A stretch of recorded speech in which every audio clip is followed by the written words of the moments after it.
In Holly Springs, Mississippi, folks there aren't taking any racist mess, and now a viral video is showing exactly what went down when a drunk white man rolled up and brought the wrong injury to the wrong spot. The video now making the rounds on social media shows the white man getting beaten, stripped, butt naked, and robbed outside CJ's Lounge, a well-known black club in town. Here's how the local affiliate Fox 13 reported this story.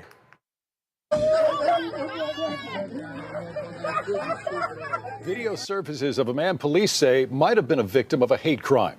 This happened after officers say an intoxicated man walked into a Marshall County club and used the N-word when referring to the patrons. Investigators say that the bar is also a problem spot. They say that they respond to it several times every weekend. Fox 13's Daniel Wilkerson is live outside CJ's Lounge on Memphis Street in Holly Springs. So, Daniel, how is this man police are calling a victim? Daryl and Darcy, good evening to you. Good evening to you at home. They say he didn't go to the hospital until today. He believes he may have a broken jaw. Meanwhile, CJ's Lounge is now closed. Police say that they were operating without a beer or a business license. Holly Springs police say cell phone footage they provided to Fox 13 News shows a Tippah County man who has been stripped naked. They say the people who attacked him are seen pouring on him what investigators believe to be beer. Officers say seconds before, they hit, kicked, and stumped nearly every part of his body. The guy walked in and he was very aggressive. Miles Stone says he was at CJ's Lounge on Memphis Street late Saturday night into Sunday morning. Other guys in the area was listening, trying to remain calm. We asked them, they asked for him to leave quietly. But police say the man continued to call the patrons the N-word. Holly Springs police provided another video of the man outside the bar, speaking erratically, throwing what investigators believe to be gang signs. When they was scuffling and stuff outside, he was still trying to fight. He still was saying the N-word, N-word. Man, F-U-Ns, F-U-Ns. Officers say the attackers used poles and sticks to beat him. So you don't think this is a problem spot? I do not think. I think it's a positive spot. But Holly Springs police disagree. The police chief estimates they've been to some 30 calls over the last 3 months CJ's has been open. They say there have been fights, guns found inside, and a man shot in the foot. The chief tells me they're pushing the district attorney to declare it a nuisance. I'm not standing for anything like that. However, we have to live with our choices, and he made a choice by going into there aggressively, and he has to live with the choice he's made. Back out live here in Marshall County. Again, you're taking a look at that letter that was placed on the door. We should mention that police tell us right now they have a person of interest who they would like to speak with. Meanwhile, if you were here, you have information, you're asked to call the Holly Springs Police Department. Well, what does the victim remember about what happened? I'm working on that part of the story for Fox 13 News at 6.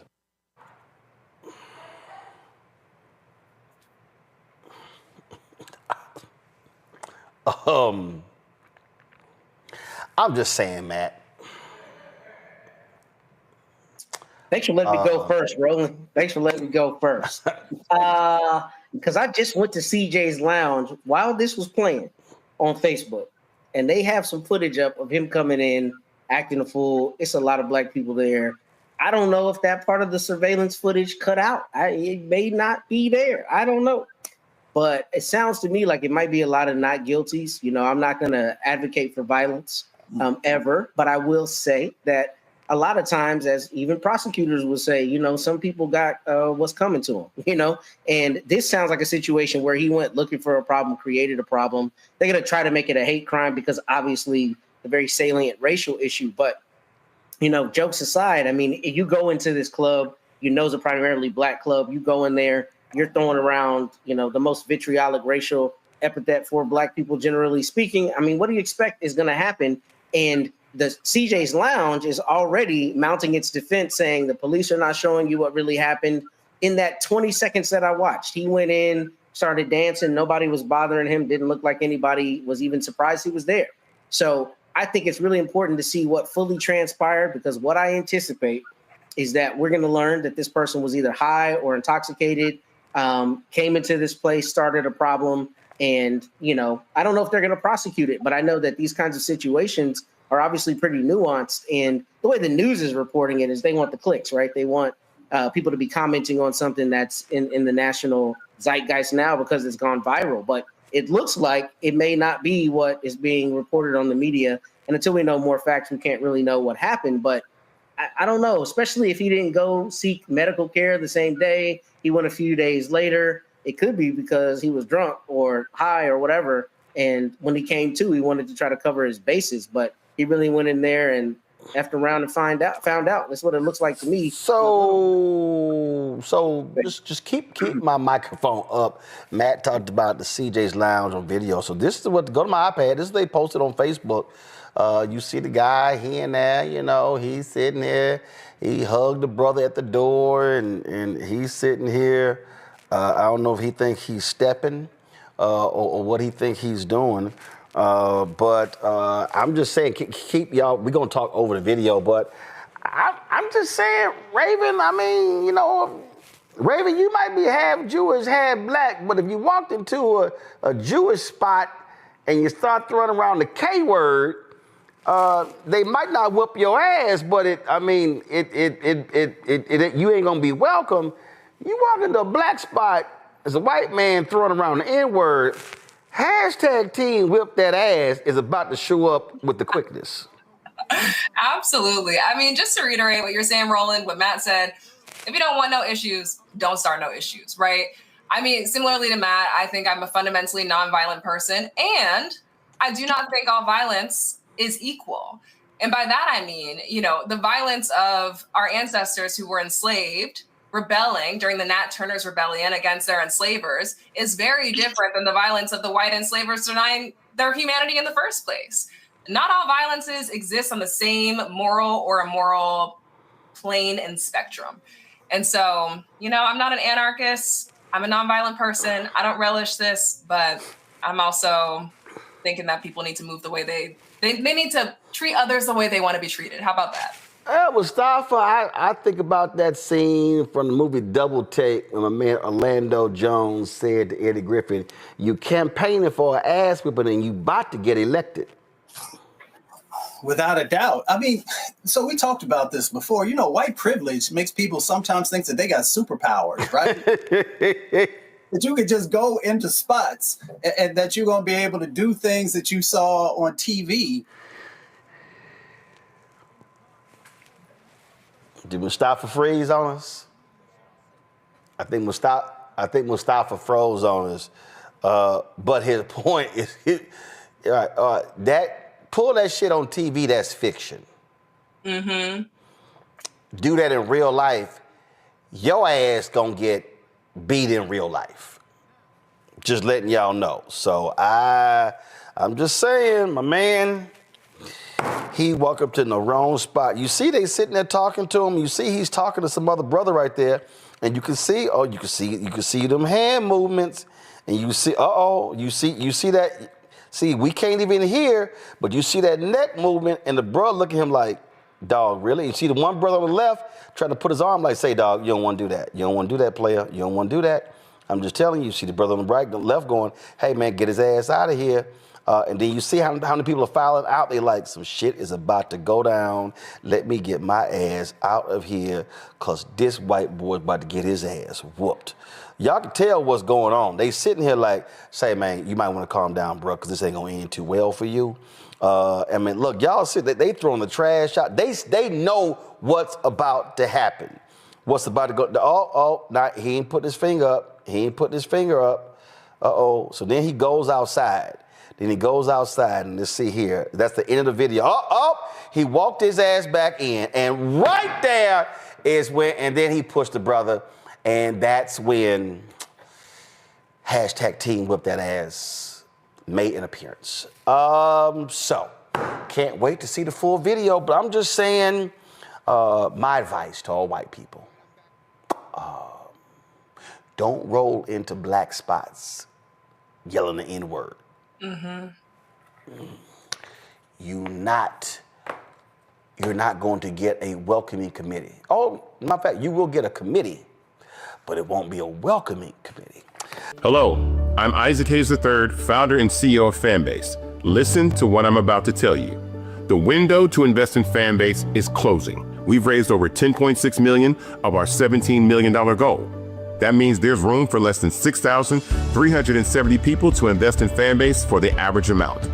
The minimum to invest in Fanbase right now is $399. That makes you an owner in Fanbase today. Go to startengine.com/fanbase to invest. Why?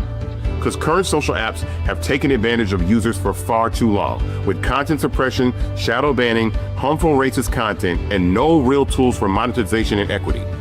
Fanbase has over 1.4 million users and counting, allowing anyone to reach all their following and monetize their content from day one. Social media is the new TV, and whoever owns the apps that distribute that content have the opportunity to own potential billion-dollar companies. While big platforms with uncertain futures are failing to serve their users, Fanbase is stepping up to fill the gap. Don't wait until it's too late. Invest now, invest for yourself and your future. Go to startengine.com/fanbase and own the next generation of social media.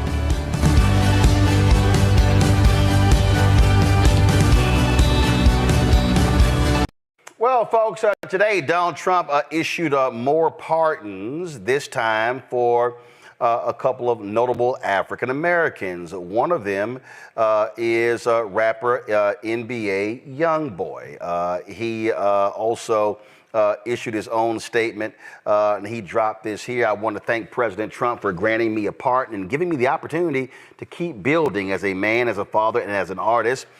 This moment means a lot. It opens the door to a future I've worked hard for. I'm fully prepared to step into this.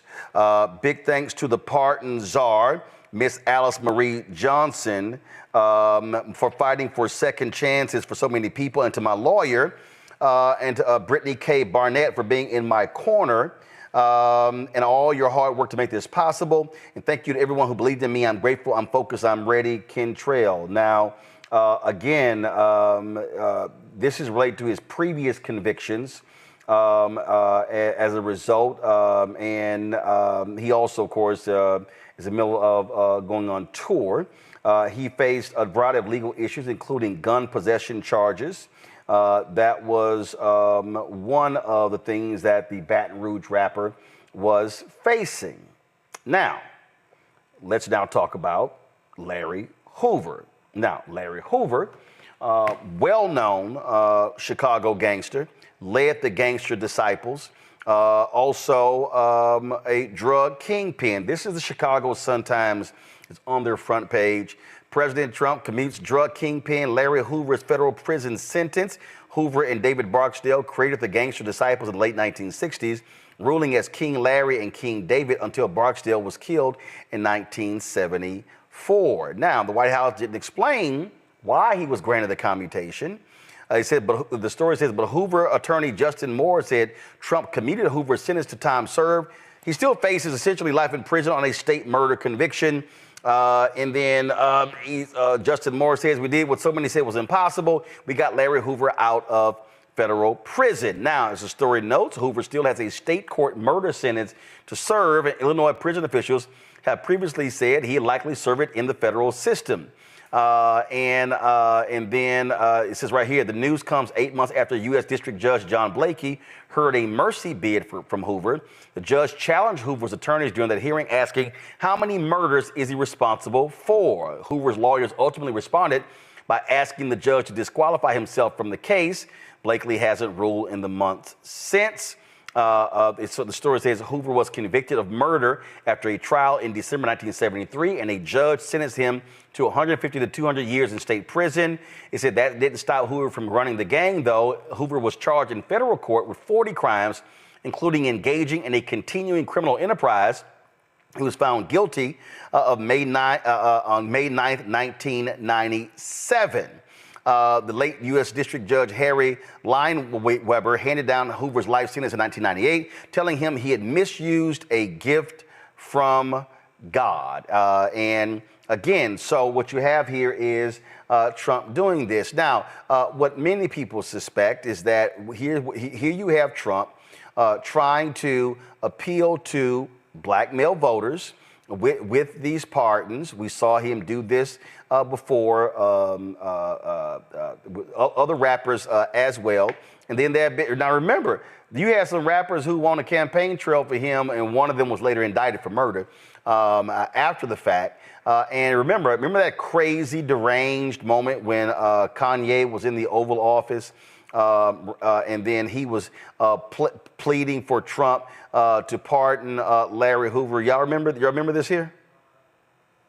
9 million surrounding suburbs where we can create some factories. Now, I think it would be cool for them to be Trump factories because he's a master of industry. He's a builder. And I think it would be cool to have Yeezy ideation centers, which would be a mix of education that empowers people and gives them modern information. Like sometimes people say, this kid has ADD, this kid has ADD. He don't have ADD, school is boring. It was boring, it's not as exciting as this. We have to make it more exciting, we have to mix curriculums. You play basketball while you're doing math. You learn about music while you meditate in the morning. We have to instate mental health and art programs back into the city. So those are, and also Larry Hoover is an example of a man that was turning his life around. And as soon as he tried to turn his life around, they hit him with 6 life sentences. So I believe you say don't tear down the statues. Larry Hoover is a living statue. He's a beacon for us that needs to see his family, that needs to go out and represent. When you have a block leader on every single block,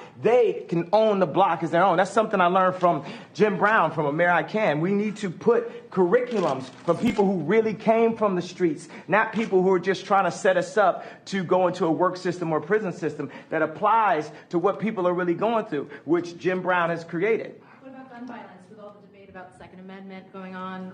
The problem is illegal guns.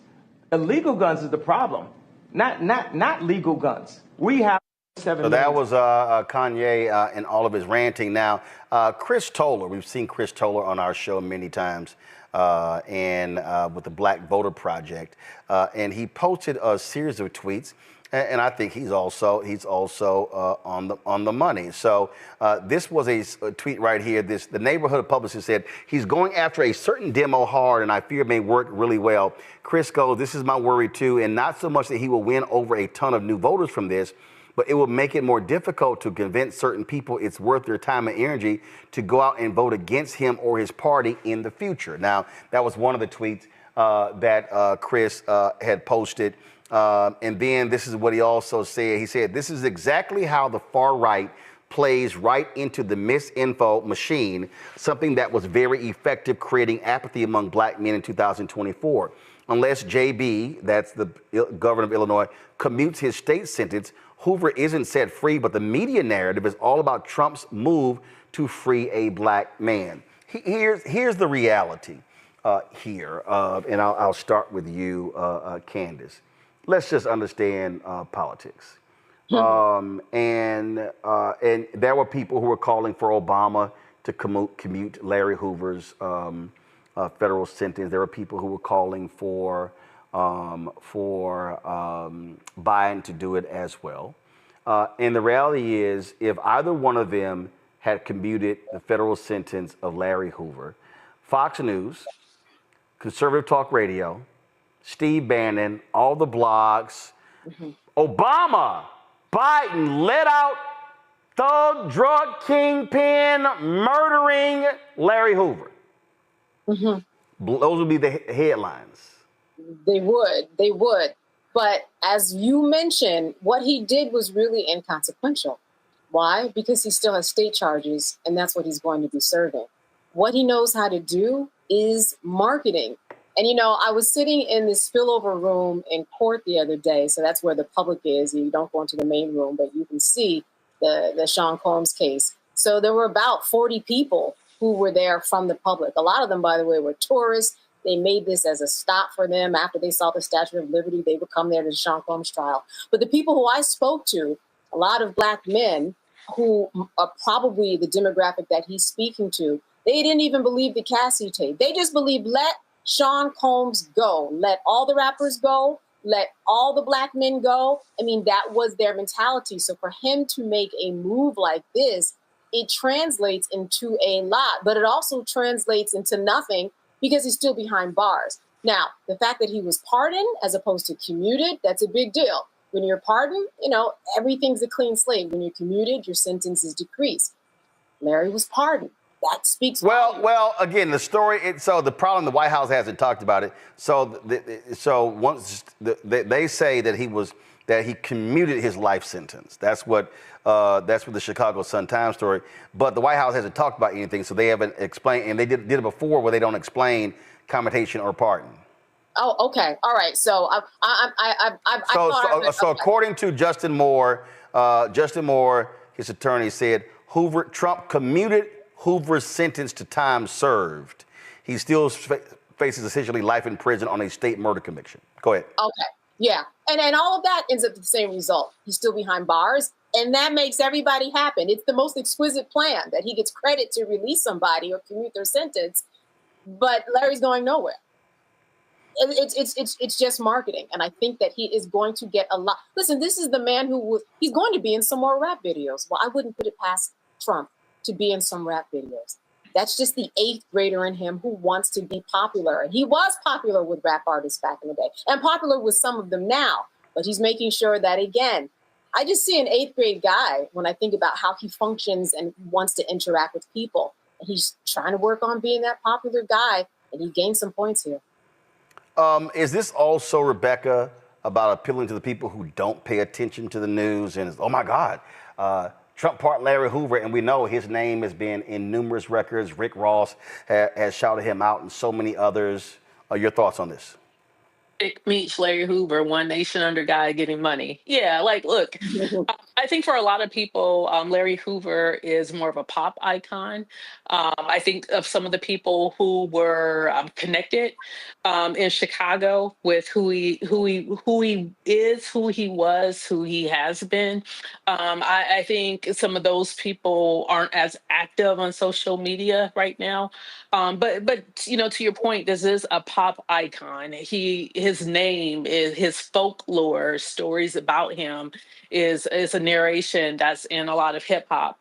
What I find fascinating about this latest set of commutations / pardons, but we really don't know what it is. The White House hasn't really told us which one it is the fact that NBA YoungBoy got more out of Trump than Tim Scott.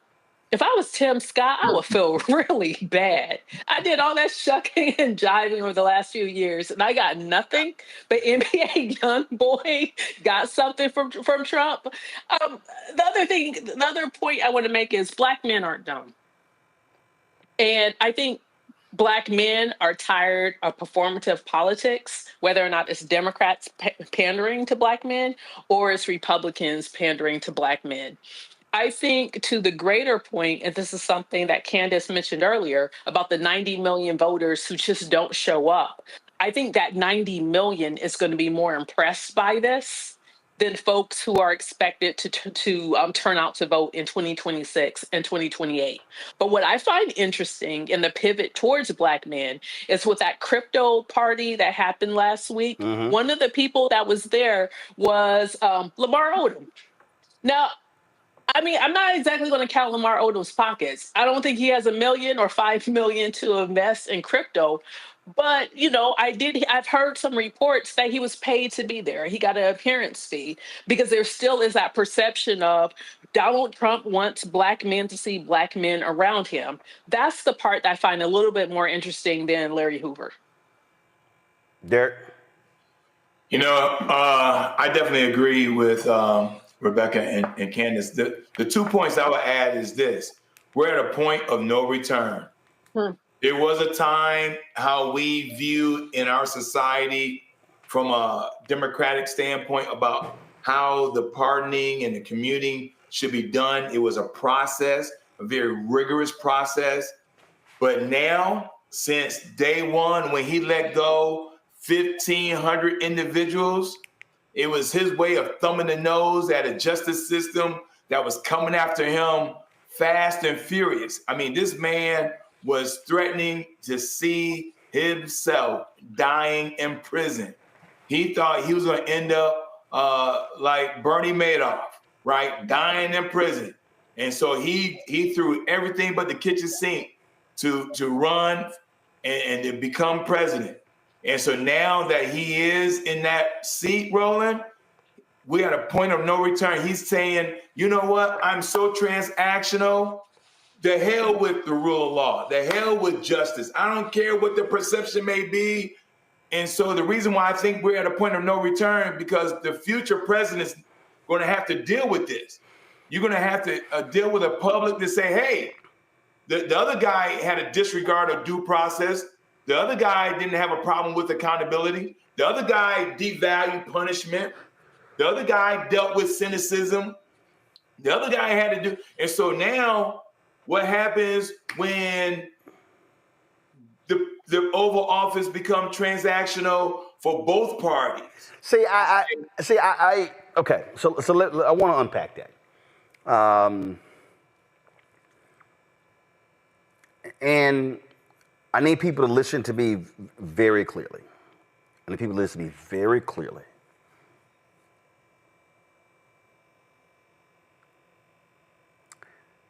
Even when Obama was there, one of the critiques that I had is that I felt that President Obama played it too safe.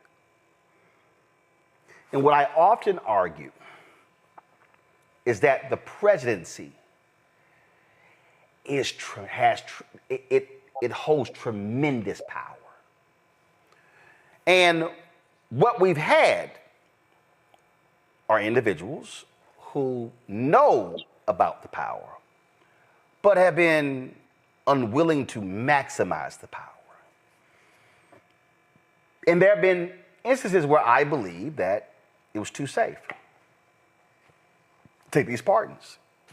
Derek is right. This whole idea of a process.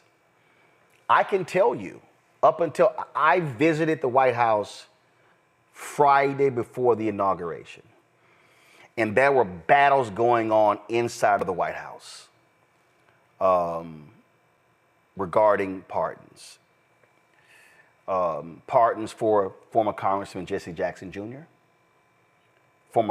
pardons for former Congressman Jefferson out of New Orleans, pardon for Marilyn Mosby.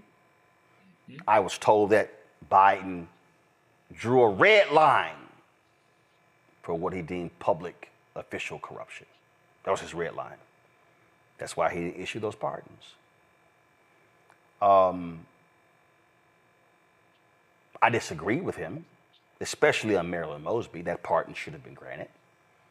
I thought it was BS that she was convicted for using her own money. But I believe the problem, and I said this earlier, and I wasn't joking when I said that Democrats play too nice. It's like what's artificial.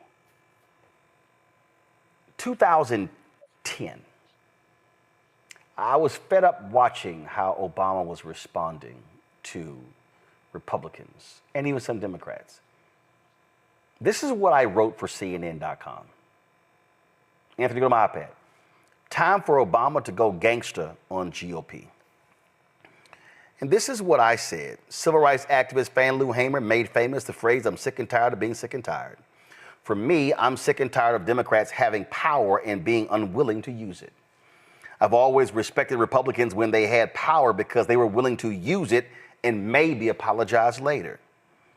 I then talked about Obama watching Republicans block many of his appointments, and now he says he made it clear to them that he will, quote, consider, unquote, making some when the U.S. Senate goes into recess. Quote, one senator, as you are all aware, had put a hold on every single nominee that we had put forward due to a dispute over a couple of earmarks in his state. In our meeting, I asked the congressional leadership to put a stop to these holes in which nominees for critical jobs are denied a vote for months. Surely we can set aside partisanship and do what's traditionally been done to confirm these nominations. If the Senate does not act, and I made this very clear, if the Senate does not act to confirm these nominees, I will consider making several recess appointments during the upcoming recess because we can't afford to allow politics to stand in the way of a well-functioning government. I write, this is where the president needs to show his toughness and just do it. Forget threats. The actions of Senator Richard Shelby and other Republican obstructionists will continue if President Obama allows them to run roughshod over him. When you're the top dog, you do what you have to do to govern. Allowing Republican senators to continue to deny your appointments is nonsense. If all of them choose to support a filibuster, then you take it to the American people and show the obstructionists for what they are. You get your grassroots movement fired up to stand up and do something. The political right used its base to go after Democrats who blocked appointments to the federal bench and other positions. Why not be just as aggressive? And if there are members of your own party who stand in the way, such as Senator Ben Nelson, then you also blast them and make them pay for acting so foolishly. This president got rolled by the Senate over health care. His team made some boneheaded mistakes, and now they are paying for them. Continuing to play footsie with opponents will only get him into more trouble. He should set a deadline to have his folks confirmed. If not, appoint them all during the recess and go on about your business. Obama's critics keep blasting him for Chicago-style politics. So fine, channel your inner Al Capone and go gangster against your foes. Let them know that if they aren't with you, then they are against you, and we'll pay the price. That beautiful big budget bill we're going to talk about in a second, there were some holdouts, some Republicans, hardcore. Trump looked him in the eye and said, get your ass in line and vote for it. They did. It passed. What I'm saying here, Candace, is that I disagree with how Democrats do pardons. We're going to wait till the end of the year. We're going to issue all of them around Christmas like it's a gift. No! The power is literally with the president. The president can issue a pardon or a commutation anytime, any day. Damn it, do it! And let me be real clear. Fuck Fox News. Fuck conservative media. They're going to criticize you anyway. So you do it. And if they say, why don't you do it? Because I'm the president. See, again, this to me is when you play a game with folk and you don't let it be known, I am the president, yo ass deal with it. And if y'all want to swing, let's swing. Recess appointments, hell yeah, do it. I'm not threatening you. The moment y'all hit that damn gavel in recess, appointment. Boom, boom, boom. Don't play games with me. I'm going to do it again. At some point, and here's the other thing, whether they want to own it or not, this is actually one of the reasons why a lot of people didn't vote for them last time. Because they are responding to strength. And let me be real clear. Donald Trump is a thug. Donald Trump is a misfit. Donald Trump is a shameful, despicable human being. But what he is doing is maximizing the office of the president to its full potential. I think, frankly, he's breaking the law as well, but the Supreme Court gave him a get out of free jail card. But this is where, if you're Democrats, damn y'all rules. Again, if a Democrat wins in 28, I'm not waiting for that once a year part and stuff. I'm going to drop it now, move the hell on.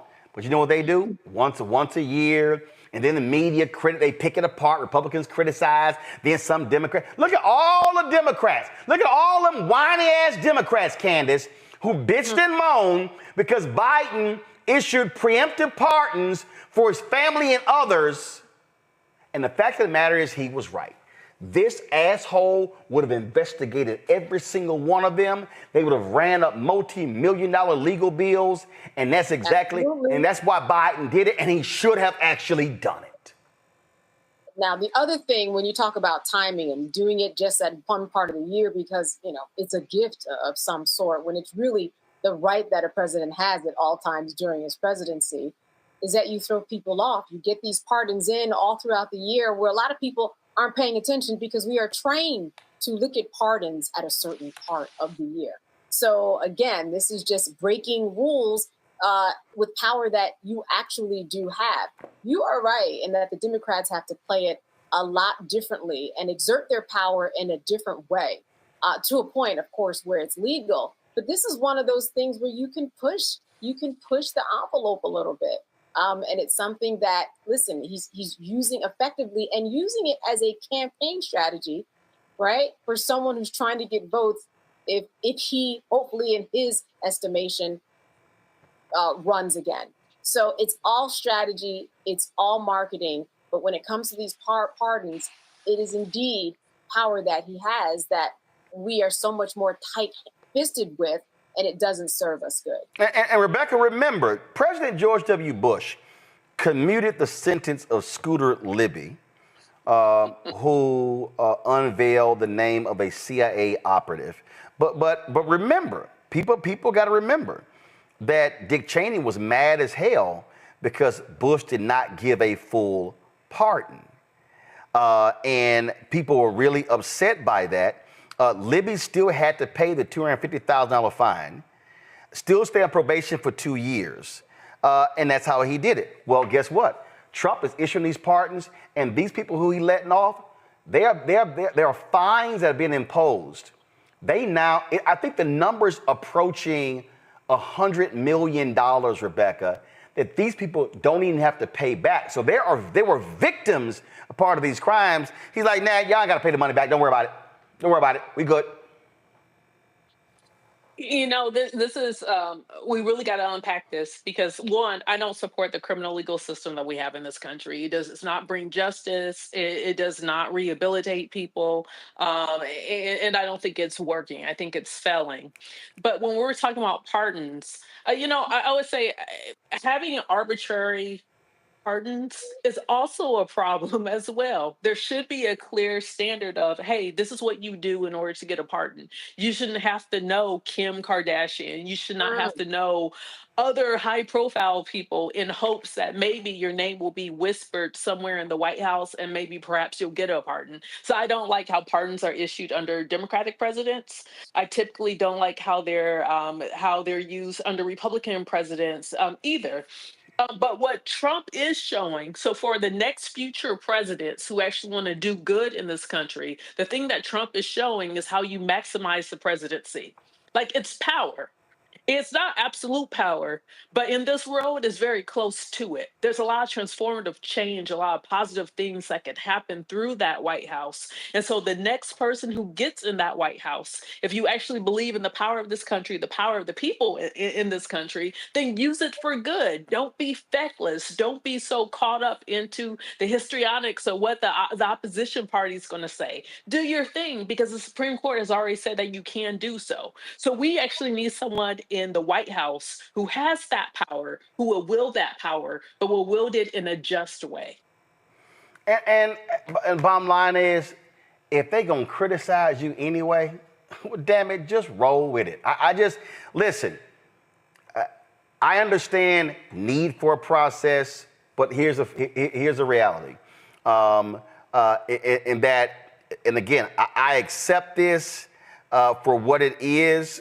I'm not saying it's great. I'm not saying it's perfect. I'm not saying all of that.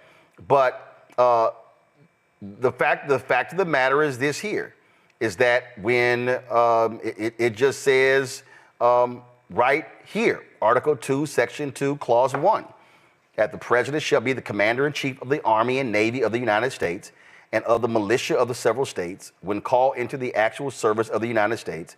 He may require the opinion in writing of the principal officer in each of the executive departments upon any subject relating to the duties of their respective offices, and he shall have power to grant reprieves and pardons for offenses against the United States, except in cases of impeachment. That's all it says. That's all it says. It actually, and I totally understand what Derek says, what Rebecca says, what Candace says. Doesn't call for a process.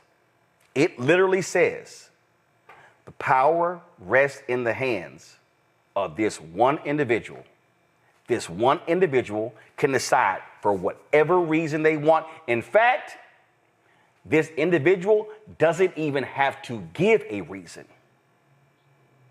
They don't have to issue a press release. And what I am saying is, for Democrats, you need to toughen your ass up. And you need to buck up and recognize that when you have the power, you fucking use it.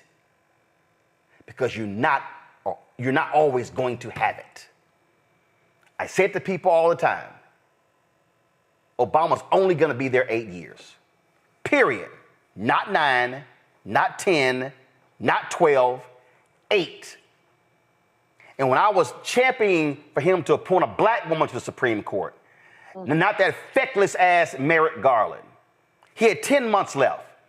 And black organizations, black female organizations, were scared to publicly call for him to do it. And I said, what the hell are y'all doing? The hell with invites to the White House. He is gone in January, but that Supreme Court justice could be there for the next 30, 40, 50 years.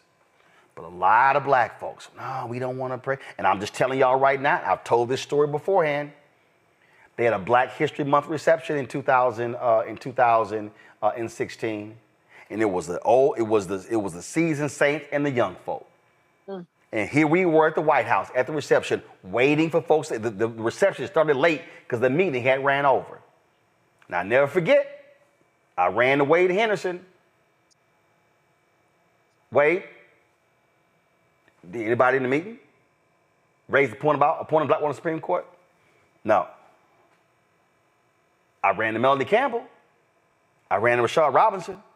And I was like, how in the hell were all of y'all in that meeting and nobody looked that man across the table and said, Mr. President, we stand here right now and we want you to appoint a black woman as Supreme Court Justice to replace Antonin Scalia? Well, some of us didn't want to say anything because Loretta Lynch, we hear she's on the short list and she was sitting right next to him. I don't give a shit if she was sitting right next to him. Y'all had an opportunity sitting in front of the President of the United States, and here were all of the young bucks and the OGs, and not one black person had the audacity to bring it up. They were silent. And I just shook my head. I said, I cannot believe y'all did that. And the letter that they had written, the black female groups, they slid it across the table to Valerie Jarrett privately. I said, what the hell are y'all doing? You need noise. So what I am saying is when you have the power, you use the power. And you use it for good. You don't let off somebody who gave $1 million at a dinner and Donald Trump like, sure, partner her son. But you use it for good. But see, when you try to play it safe, when you, what are going to be the optics? What are they going to say? What's the right going to say? What the left is going to say? You spend too much time giving a damn about what the right and the left is going to say. Then they ask, why'd you do it? Because I'm the fucking president of the United States. That's why. Next. Hello, I'm Isaac Hayes III, founder and CEO of Fanbase. Listen to what I'm about to tell you. The window to invest in Fanbase is closing. We've raised over $10.6 million of our $17 million goal. That means there's room for less than 6,370 people to invest in Fanbase for the average amount. The minimum to invest in Fanbase right now is $399. That makes you an owner in Fanbase today. Go to startengine.com/fanbase to invest. Why? Because current social apps have taken advantage of users for far too long, with content suppression, shadow banning, harmful racist content, and no real tools for monetization and equity. Fanbase has over 1.4 million users and counting, allowing anyone to reach all their following and monetize their content from day one. Social media is the new TV, And whoever owns the apps that distribute that content have the opportunity to own potential billion-dollar companies. While big platforms with uncertain futures are failing to serve their users, Fanbase is stepping up to fill the gap. Don't wait until it's too late. Invest now, invest for yourself and your future. Go to startengine.com/fanbase and own the next generation of social media.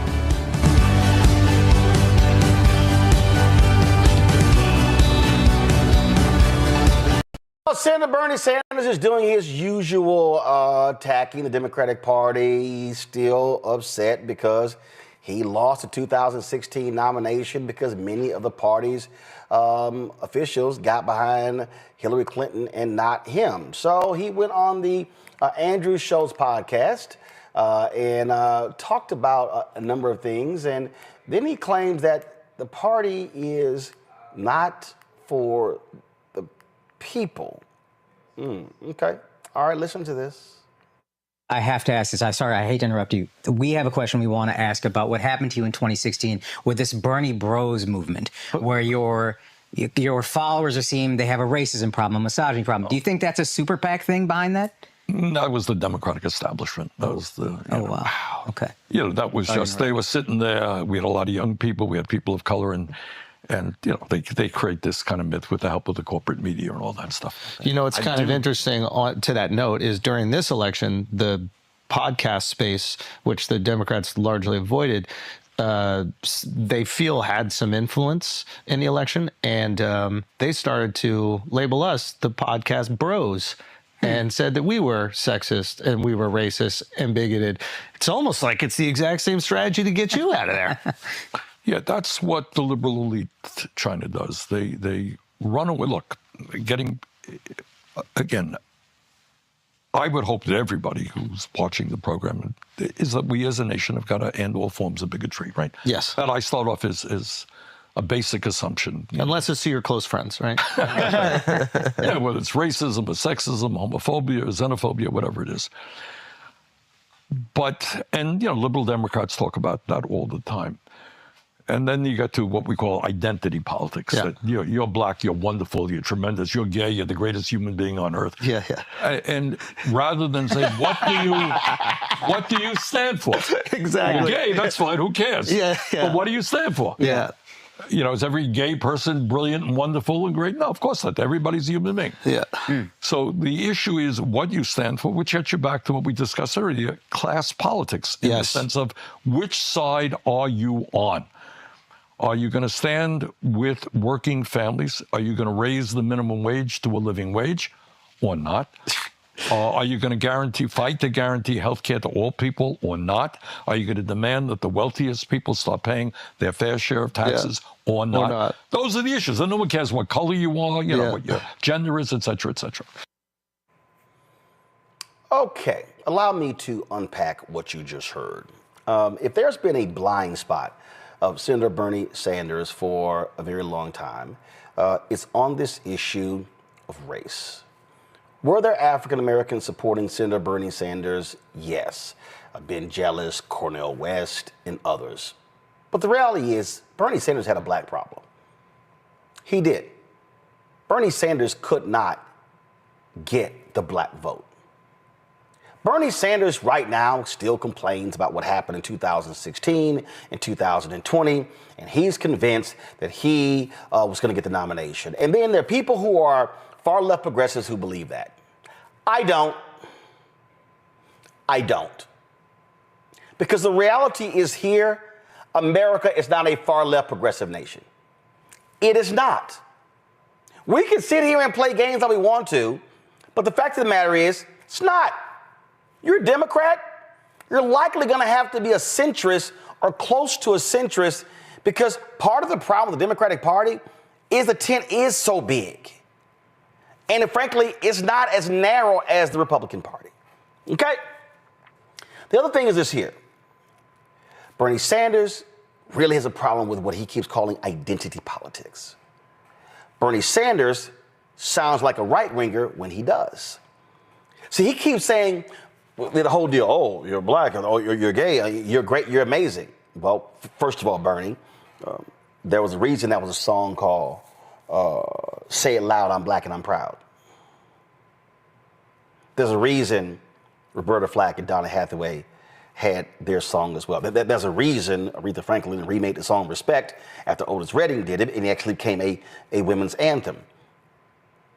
Bernie Sanders doesn't want to deal with the reality that, yes, in this country, women, especially black women, have been grotesquely marginalized.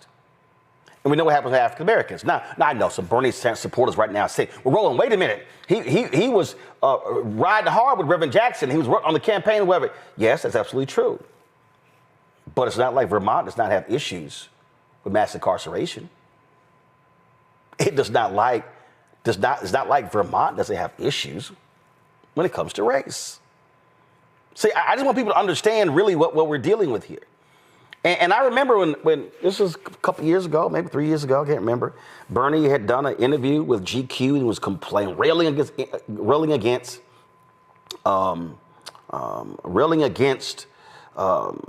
identity politics. And I remember sending a text message to the guy who ran his campaign, Jeff Weaver, who was with Our Revolution. I said, Jeff, I'm gonna tell you right now, Bernie Sanders keeps doing this, I'm gonna light his ass up. So Jeff's like, hey, can I set up a meeting between you and the senator? Yes, you can. So I went to Capitol Hill, and I met with him. And I told Senator Bernie Sanders to his face, I said, you keep railing against identity politics, and what you don't understand is you're speaking negatively about black people. See, Bernie's whole view is this thing is about class. Nah, bruh. Not just about class. You could be black and upper class, middle class, lower class, your ass still black. This is Bernie's problem. And see, Bernie Sanders doesn't want to admit that yes, Bernie bros were sexist. Some were sexist, some were racist. There's a reason why a number of former Bernie bros supporting Trump. Because what Senator Bernie Sanders represents, and I'm telling y'all, I know this, see, people need to understand why where there's a symbiotic relationship. Because Senator Bernie Sanders and Donald Trump, in many ways, are the same. Tear the system down. So the people that back them are like, yo, tear this shit down. I don't give a damn. Tear it down. It's very similar language. So they identify with one another. And so the Bernie people, they're mad at Congressman Jim Clyburn. First of all, Congressman Jim Clyburn endorsed then Vice President Biden. He couldn't cast every ballot. Congressman Jim Clyburn represents one congressional district in South Carolina. He don't control the whole state. Do people respect him? Yes. Do they value his perspective? Yes. But people made individual decisions. And see, this is what Bernie Sanders and all of these other white progressives don't understand. Black people are some of the smartest political minds you will find. So let me show y'all what happened in 2020. Black people, so remember, Iowa, well, I think Buttigieg won. Then they went to Nevada. Bernie won at the caucus there. Then they come to South Carolina. And if y'all want to see the racism among these white Democrats, especially Bernie's people, they shit it all over the black people. These are black, they're rural. We have no chance of winning the state. So we don't care what they think. Really? Here's what black people did in 2020. Black people went, who do I think can beat Trump? Black people said, we got Vice President Kamala Harris. We got Senator Cory Booker. We got Pete Buttigieg. We got Amy Klobuchar. We got Tulsi Gabbard. Late in, Bloomberg jumped in. Deval Patrick jumped in. Elizabeth Warren, Bernie Sanders. I know I'm leaving off about 2 or 3 people. But that literally was the Democratic field. And black people went,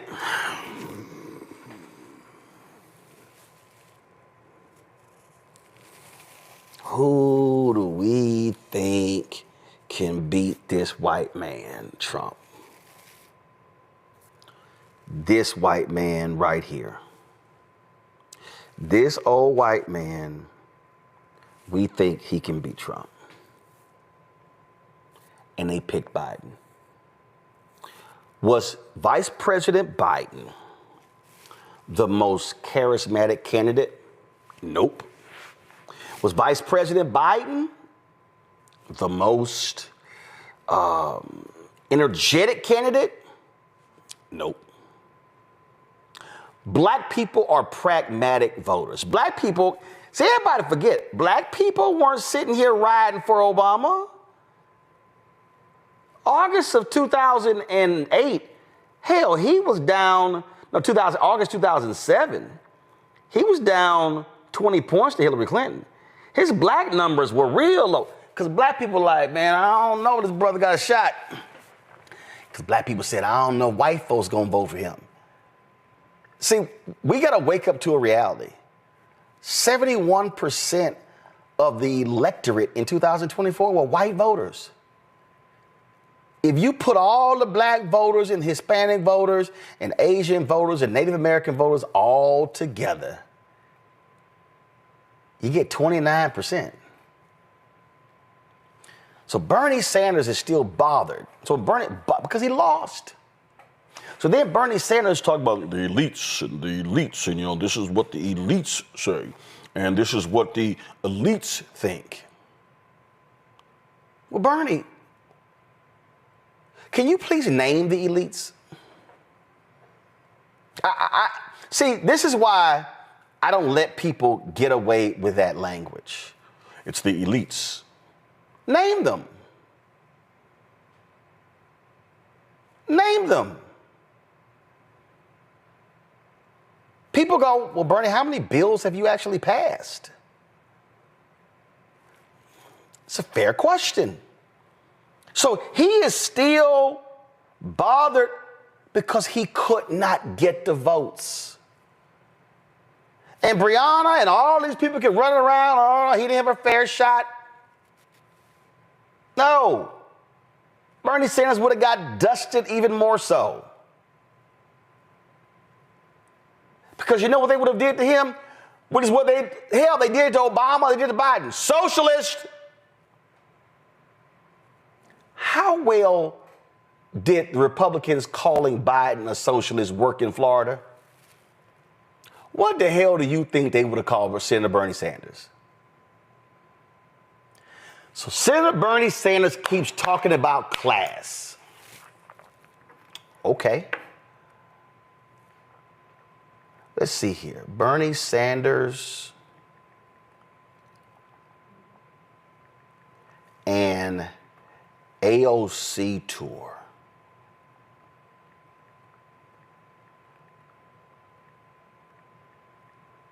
And they keep talking about, oh my God, how popular they are among Democrats. Okay. So it was the Fighting Oligarchy tour. Okay. So they went to, just keep it right here, keep it on me. So they went to Omaha, Nebraska as the first stop. Y'all know in Nebraska, it's a sea of red and there's a blue dot. That's Omaha. Then they went to Las Vegas.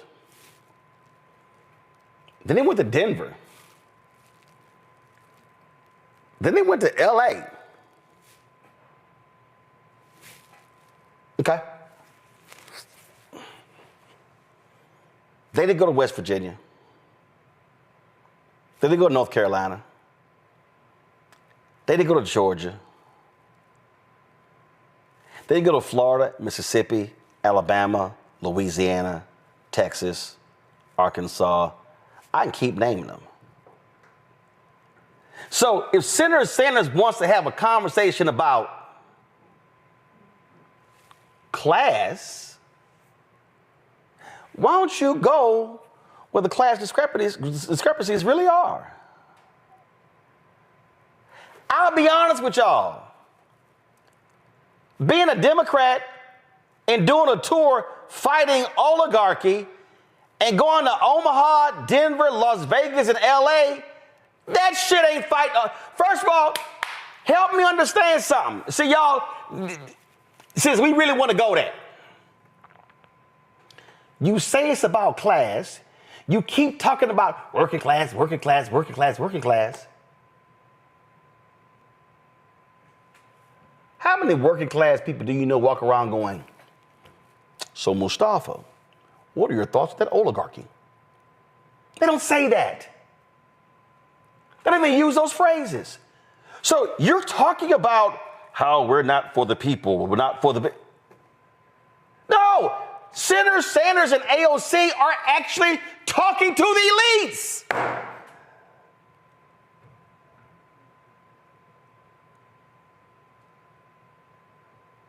Him sitting down with those four dudes, all right. I have never received an invite from Senator Bernie. Matter of fact, I'm just going to go ahead and before I go to my panel, I'm about to mess y'all up. When Bernie Sanders ran for president, Bernie Sanders wasn't doing no black media. That his folks were trying to get him to do it. I called Marcus Farrell, called Teslin Figaro, called a sister who was his campaign man. Y'all, I'm trying to tell y'all, they were trying to get him to do that. We booked him on the Tom Joyner Morning Show. Let me tell you what happened. I got the text message. Don't make me pull out receipts. Bernie was out west. He canceled. I lit that ass up. Ben Jealous called me. Yo, Ro, hold up. Before you go off on social, let me work on it. Ben Jealous hit. Dog, you cannot cancel the Tom Joyner Morning Show. Because he didn't think it was important. Now, he eventually came on. But he's like, well, that's just too early for me to get up. You running for fucking president. Get your ass up.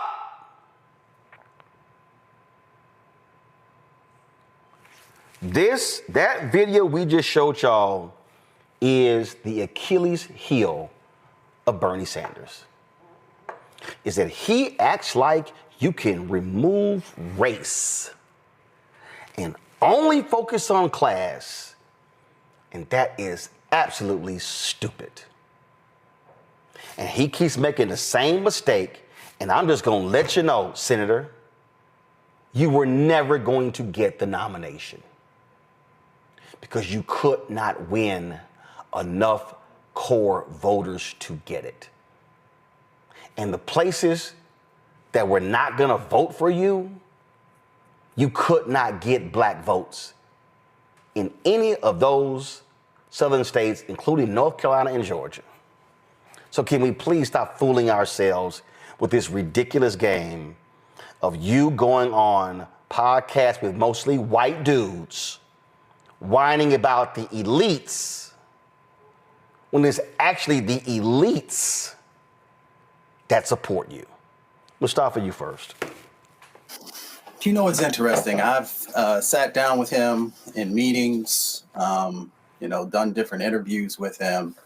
And there is a problem that exists. And I don't know if it's a part of politics or what it is, but we love to extract race out of the conversation and try and replace it with class. And we have huge sets of examples, all kinds of studies that are out there that show where the real disparities lie. That's not to say that if you're poor or lower wealth and white, that you're not impacted, but we know there is a difference in that.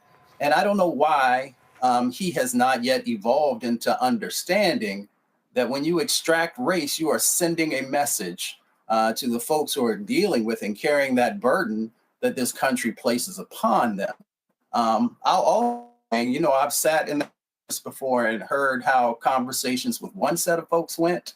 And then I'm sitting outside in the chair, sort of digesting the meeting I just came out of, and then heard how conversations went with a different set of folks who looked different than the people who were in the room when I was in there. And there was more time given. Now, I understand I worked on Capitol Hill, and sometimes you may have limited time, but I would expect there to be equity in that from an individual who says that they are for the people. So, you know, it's just a real interesting thing. The other part of it is that if you're really about, you know, the folks who are being impacted, then you have to go and spend time with them, not spend time with them on the campaign trail, but you actually got to spend time with everyday folks on their back porch, in their kitchens, having conversations with them so that you've ground truth what's going on. So there's real authenticity in what you're sharing. I say that because when politicians come, you know, whether it's Mississippi or West Virginia or a whole bunch of other places, and if you're a millionaire, it's sometimes hard for people to actually believe that you understand what they're dealing with on a daily basis. When you're trying to keep the lights on, put food on the table, trying to figure out, you know, how you're going to pay for asthma medicine, or if you're going to actually have to go and pay the rent. So, you know, you've got these individuals whom I think have some real caring, but there's this huge disconnect between what they're sharing and what they're doing. There's a quote that says, "I can't believe what you say because I see what you do." Folks need to really take that to heart if they want to be authentic in helping folks who have been vulnerable or who've been unseen and unheard. Dang, Raven, Democrats haven't done enough for working class people. The last administration was the most pro-union administration since FDR. What the hell is he talking about? You know, I'll start by saying this. I really like a lot of Bernie Sanders' politics and positionalities. I think he gets a lot right. But to affirm what you all have been saying, I think in this instance, he really missed the mark. And I kind of want to scaffold out why the mark was missed. First of all, when we're talking about a class analysis that does not also account for gender, for race, for sexuality, for disability is an incomplete class analysis. So even this idea of talking about class in a way that is devoid of identity. Also, socioeconomic status is an identitarian factor. It is one that is porous and that changes and moves, but it is still an identitarian factor. So to frame it as if it's completely separate from these other lived experiences is a faulty place to start. The two things I want to talk about in this situation, first is this idea that the liberal elites are levying these unfair claims of bigotry. And secondly, this idea that identity politics is devoid of utility or isn't working for us. To that first point, when we're talking about the liberal elites, whatever that means in Bernie Sanders' imagination, there's an important distinction to be made here. There is a difference between accountability and moral absolutism. One thing I think we do very, very well on the left is we hold people accountable. We do not worship our politicians. When politicians do right by us, we praise them. And when they do wrong by us, we hold their feet by the fire. And I do think that is a huge distinguishing factor between how we move on the left and how they move on the right.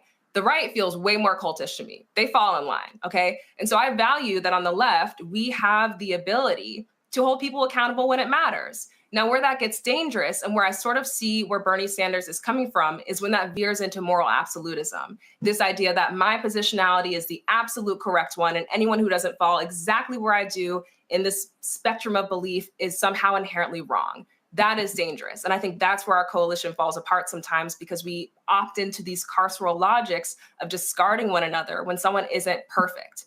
And at the end of the day, perfection is white supremacy culture. Expecting perfection is white supremacy culture. And I think that is a very, very dangerous trap that we do fall into sometimes. But that accountability piece is still there, and we do get it right a lot. And so I think it's also intellectually lazy to imply that when we hold these manosphere podcasters on the internet like Andrew Schultz accountable and call them bigoted or call out moments of bigotry, that is not true or is always false or is somehow just this liberal elite tactic.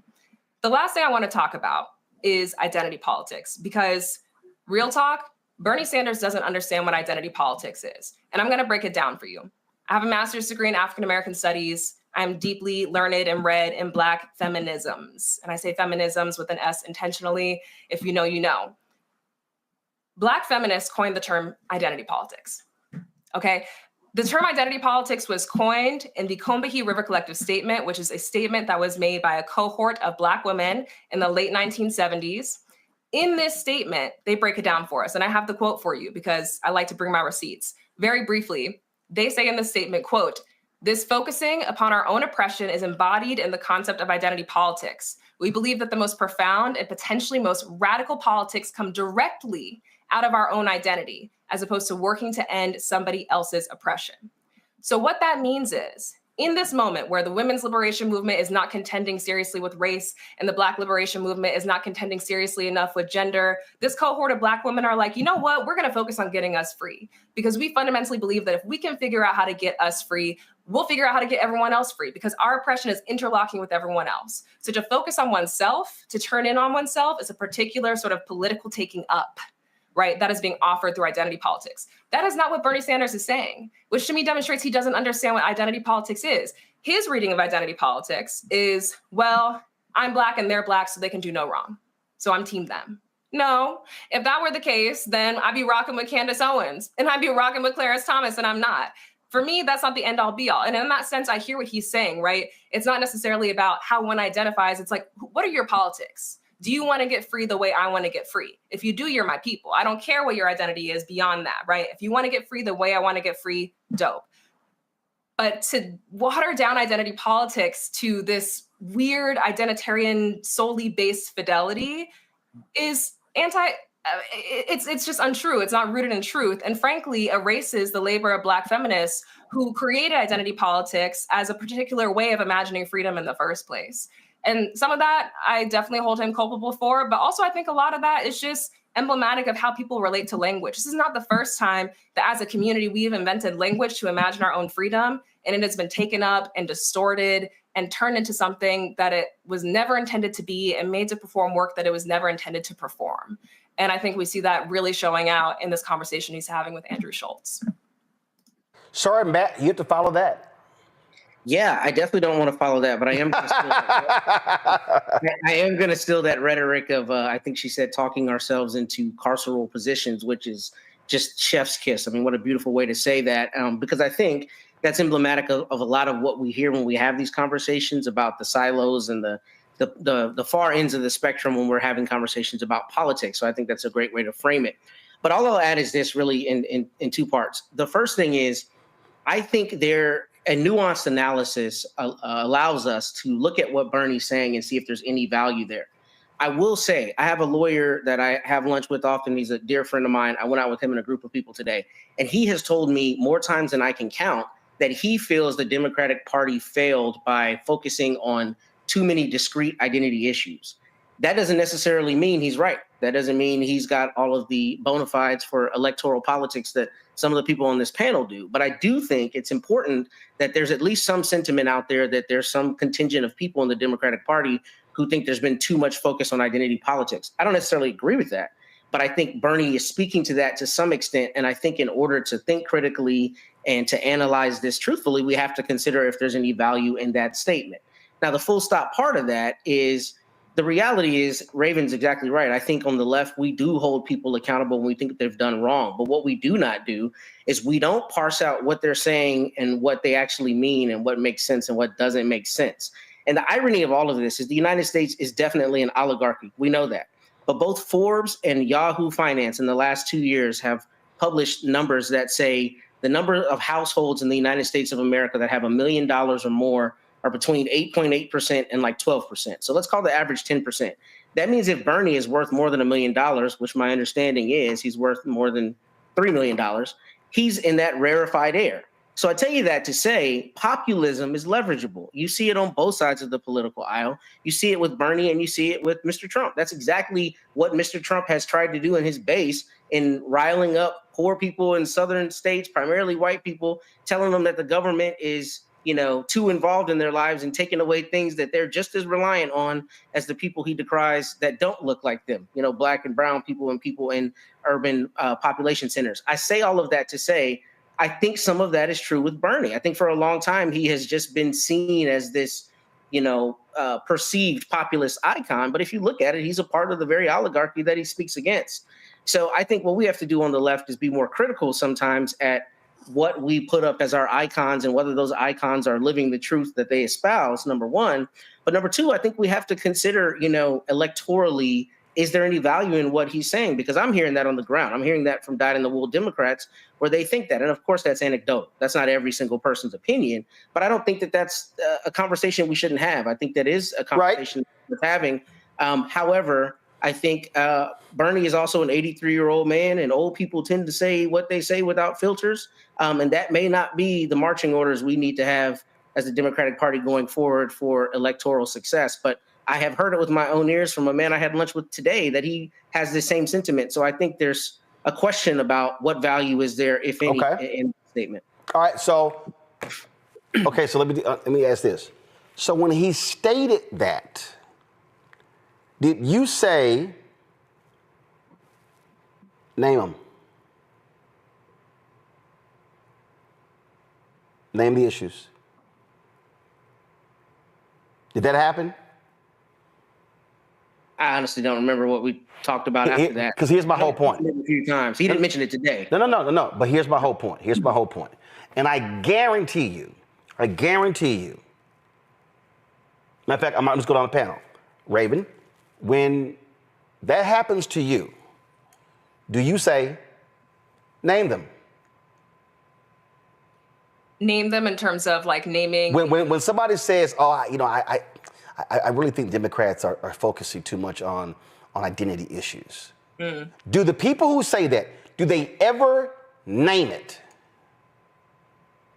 No. I mean, oftentimes I feel like that's just a stand-in for I don't want to take seriously the experiences of people on the margin. Right. But I'm saying they never name it. Hold on one second. Mustafa, when you ever hear that phrase, do you ever hear them name it?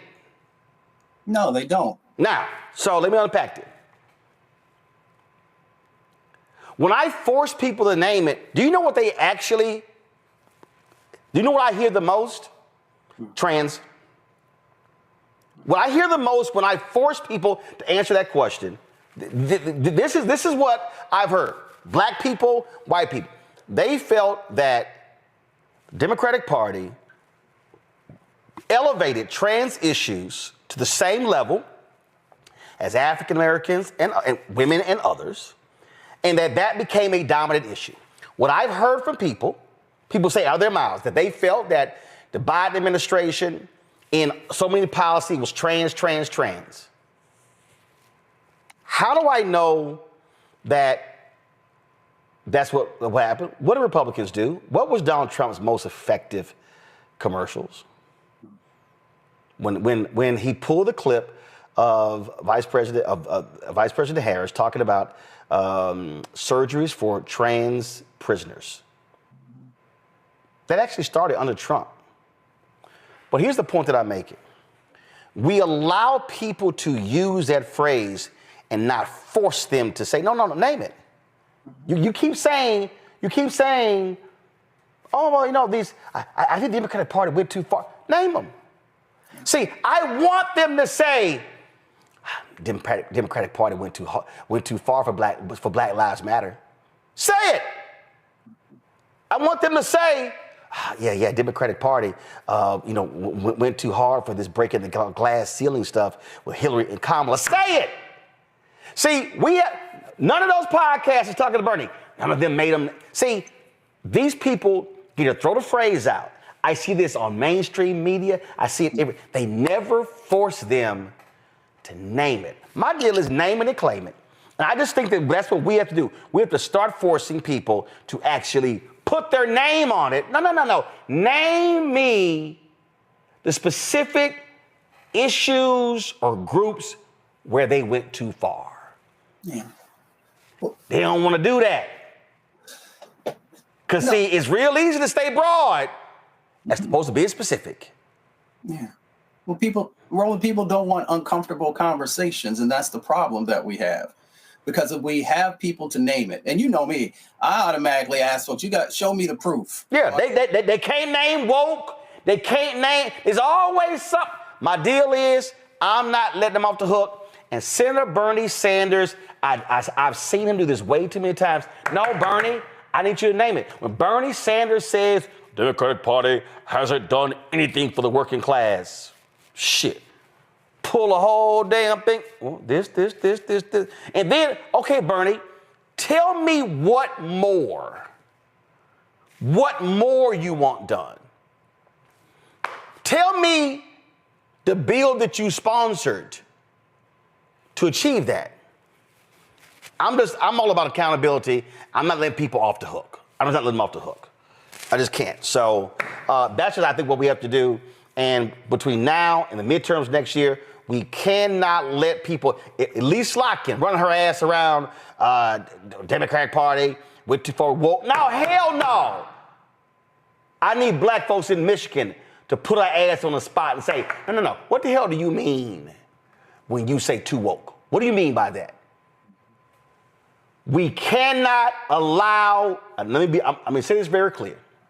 This is for Senator Bernie Sanders, Senator Slotkin. This is for Senator Chris Murphy, James Carville, all of them. We cannot allow white Democrats to use the same language as Republicans when really what they're saying is, I think we are too black. I'm going to leave it at that. Hello, I'm Isaac Hayes III, founder and CEO of Fanbase. Listen to what I'm about to tell you. The window to invest in Fanbase is closing. We've raised over $10.6 million of our $17 million goal. That means there's room for less than 6,370 people to invest in Fanbase for the average amount. The minimum to invest in Fanbase right now is $399. That makes you an owner in Fanbase today. Go to startengine.com/fanbase to invest. Why? Because current social apps have taken advantage of users for far too long, with content suppression, shadow banning, harmful racist content, and no real tools for monetization and equity. Fanbase has over 1.4 million users and counting, allowing anyone to reach all their following and monetize their content from day one. Social media is the new TV, and whoever owns the apps that distribute that content have the opportunity to own potential billion-dollar companies. While big platforms with uncertain futures are failing to serve their users, Fanbase is stepping up to fill the gap. Don't wait until it's too late. Invest now, invest for yourself and your future. Go to startengine.com/fanbase and own the next generation of social media.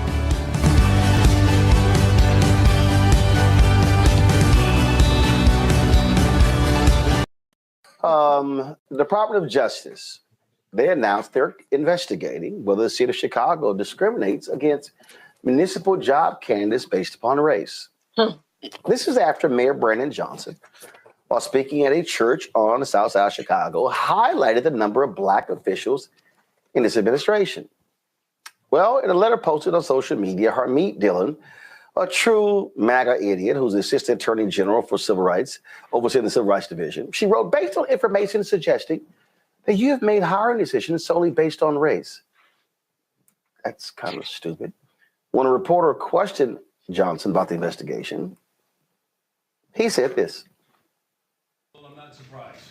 Right? I mean, this administration has, obviously has demonstrated a great deal of animus and disdain towards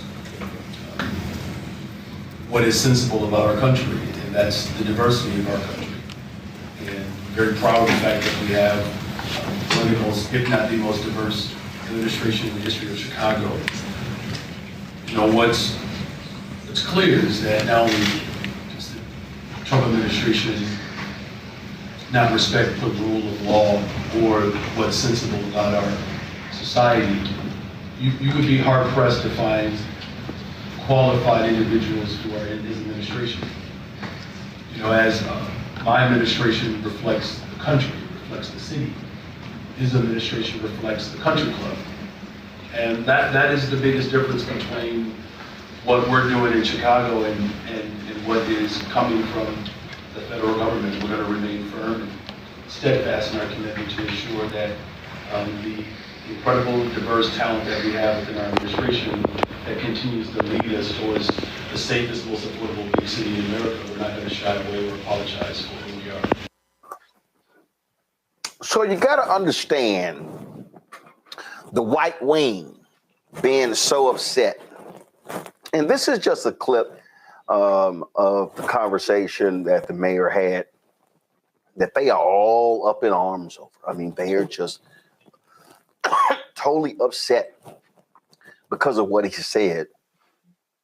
But they ain't say nothing when all them white mayors were hiring white folk after white folk after white folk in a city with a whole lot of black people. Listen, look, just listen to this here.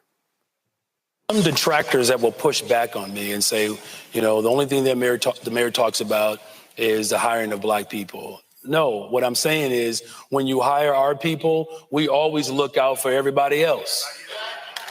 We are the most generous people on the planet. I don't know too many cultures that have play cousins. That's how generous we are. We just make somebody a family member, right? That's just how we are.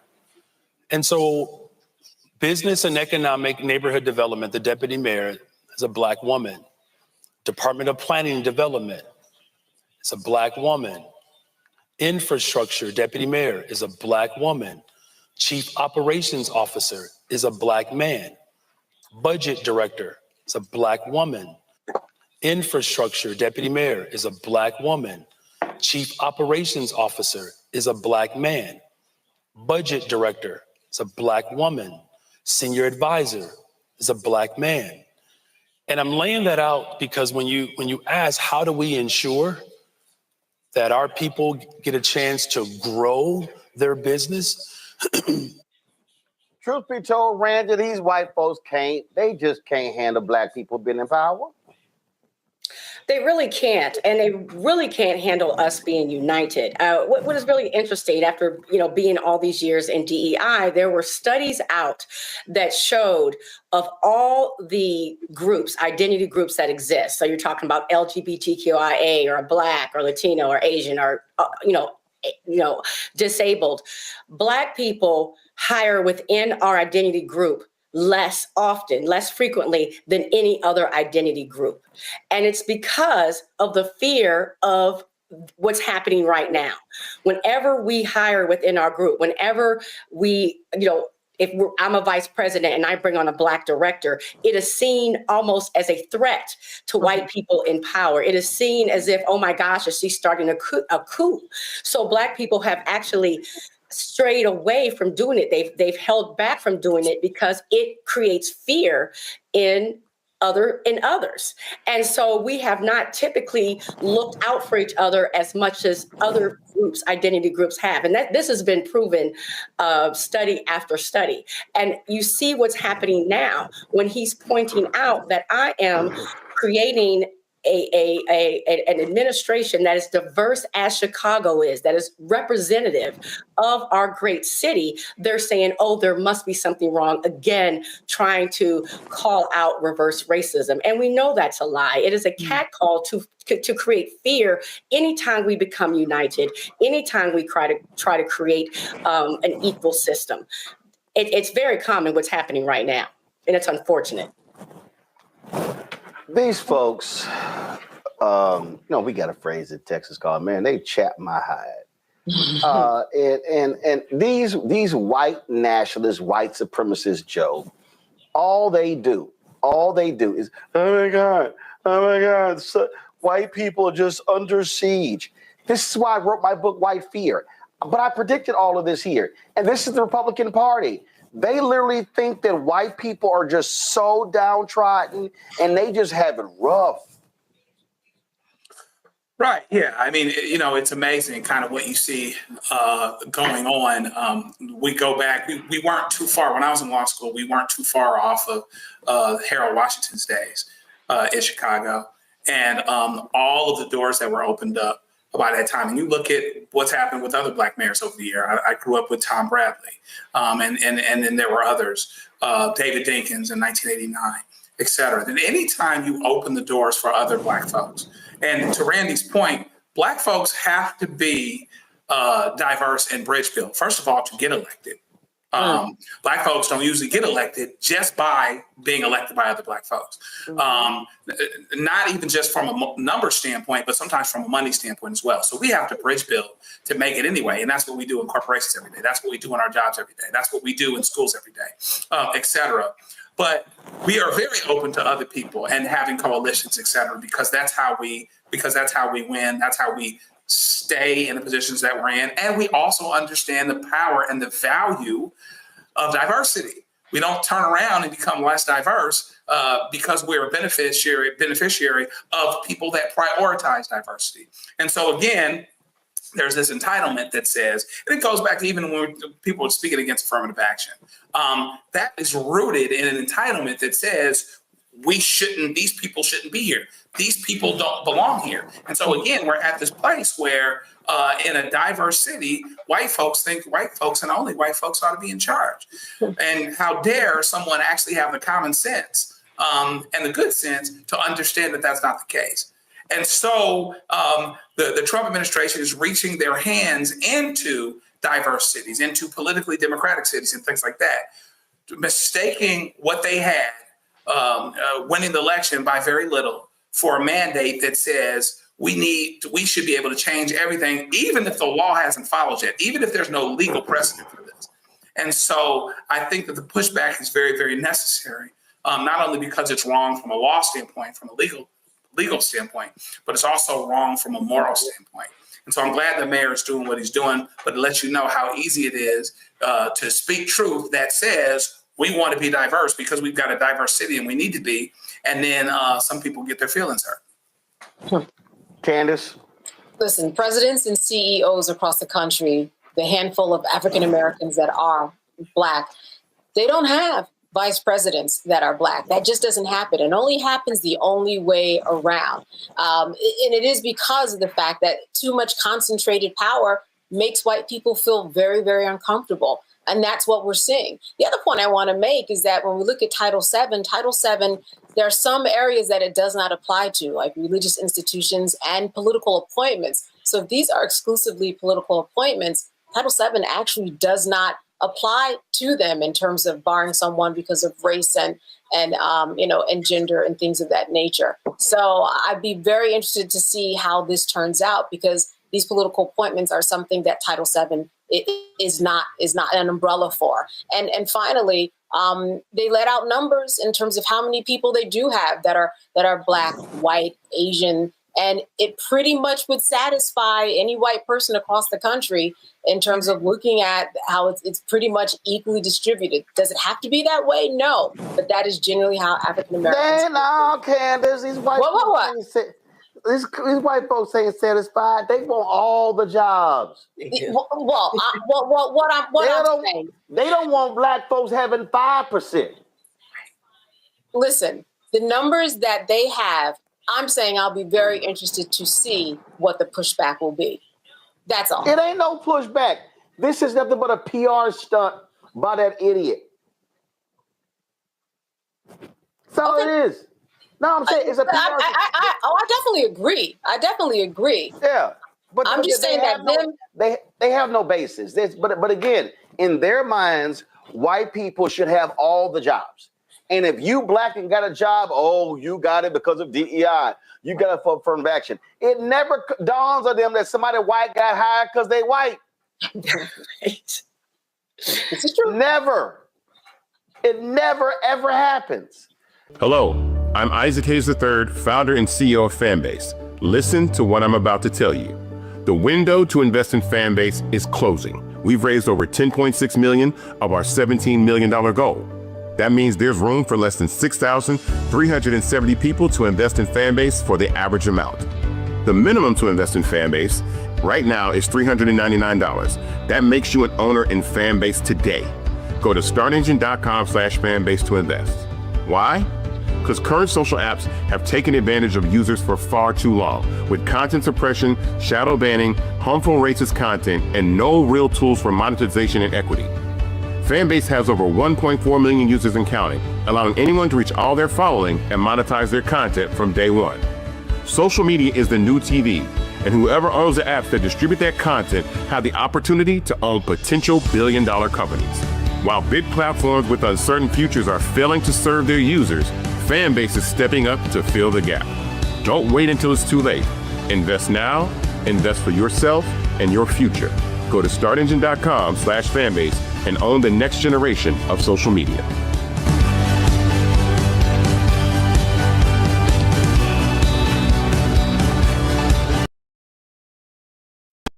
All right, folks. There's an idiot sitting in the Oval Office. It ain't even close. An absolute idiot. So today, y'all, I saw this and I just thought it was just too hilarious. So a reporter decides to ask the grifter in chief, who is really stupid when it comes to tariffs, what the conservative Wall Street Journal said. And let me help y'all out. The Wall Street Journal is a conservative Republican newspaper. They've always been about Republican policies. It is owned by Rupert Murdoch, who owns the New York Post and Fox News. So here's what the reporter said today that just really set off Donald Trump when he was like, oh my God, this question is just so horrible. How dare you ask? Y'all got the video ready? And it really, to me, is a perfect example of how stupid this man is. Listen to this. Mr. President, Wall Street analysts have coined a new term called the taco trade. They're saying Trump always chickens out on your tariff threats, and that's why markets are higher this week. What's your response to that? I kick out? Chicken out. Oh, isn't that nice? Chicken out. I've never heard that. You mean because I reduced China from 145% that I set down to 100 and then down to another number? And I said you have to open up your whole country, and because I gave the European Union a 50% tax tariff, and they called up and they said, please, let's meet right now. Please, let's meet right now. And I said, okay, I'll give you till July 9. I actually asked them, I said, what's the date? Because they weren't willing to meet. And after I did what I did, they said, we'll meet anytime you want. And we have an end date of July 9th. You call that chickening out? Because we have $14 trillion now invested, committed to investing when Biden didn't have practically anything.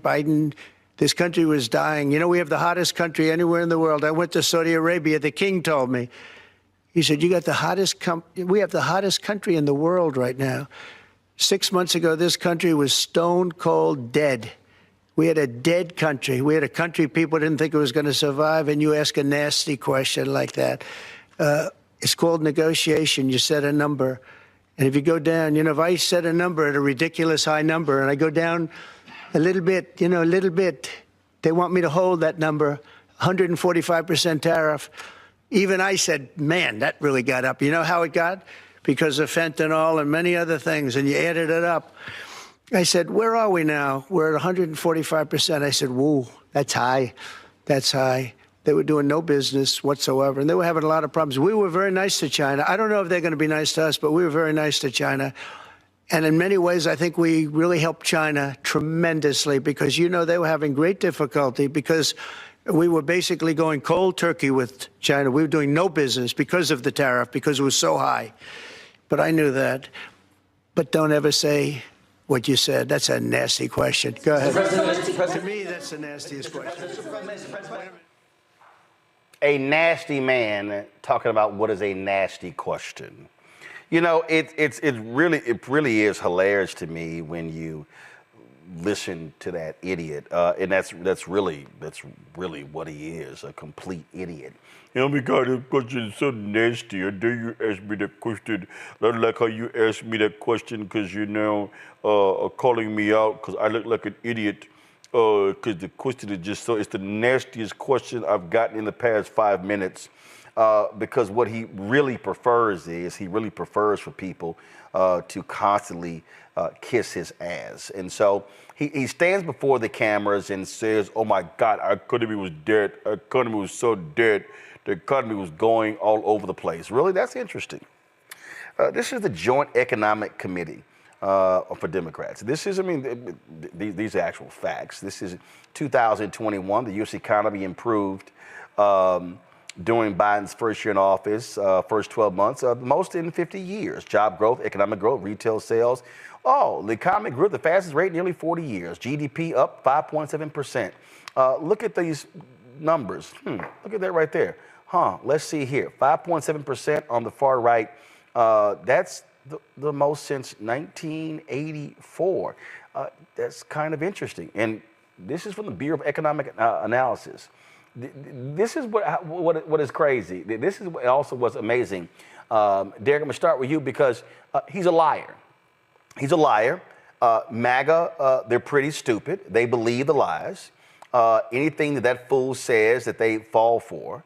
And this is exactly what happens. And the fact of the matter is the economy improved greatly. The United States economy grew faster than any other industrialized nation post-COVID. So it's a lie. Donald Trump is a liar. He's lying when he says, oh my God, the country was dead. We were almost dead. We were dead. It's a lie. He's straight lying. And this is where, if you're a reporter, you should say, well, I'm sorry, you're incorrect because the economy grew at the fastest rate of any other industrialized country. See, they won't do that. So what they do is, and the same thing happens when you see the people go on. I said the other day when Speaker Mike Johnson goes on with Jake Tapper and he asked him about that crypto dinner. Well, I don't know. I was really busy last week, with the House bill. I didn't hear about any of this. Really? You didn't hear about any of this? And then it will allow them to go on and lie. No, you got to shut the lies down. Roland, again, this is the liar in chief. Right? I mean, someone has a tally thus far, I think documented like 31,000 lies since this dude been in office the first time, 31,000. But here's the bottom line to the essence of your point. Facts and data be damned. They don't care about facts and data. They know 6 months ago the headlines of our economy. Strong, right? Financially solvent. The stock market was a runaway freight train, a bull, if you will. But now the headlines are saying potential recession. The CBO office is saying that this tax cut bill will negatively impact Medicaid, Medicare, and Social Security. It will reduce the solvency of Social Security. The CBO also says that this is going to increase our national debt, another $4.5 trillion.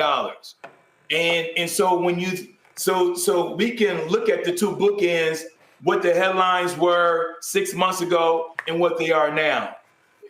It's just amazing that he says some Saudi prince told him that we're hot, as if he shouldn't know what our state of economy, what the health of our economy. Well, first of all, let's be real clear. The Saudi king, let's be real clear here, okay? The Saudi king, Candace,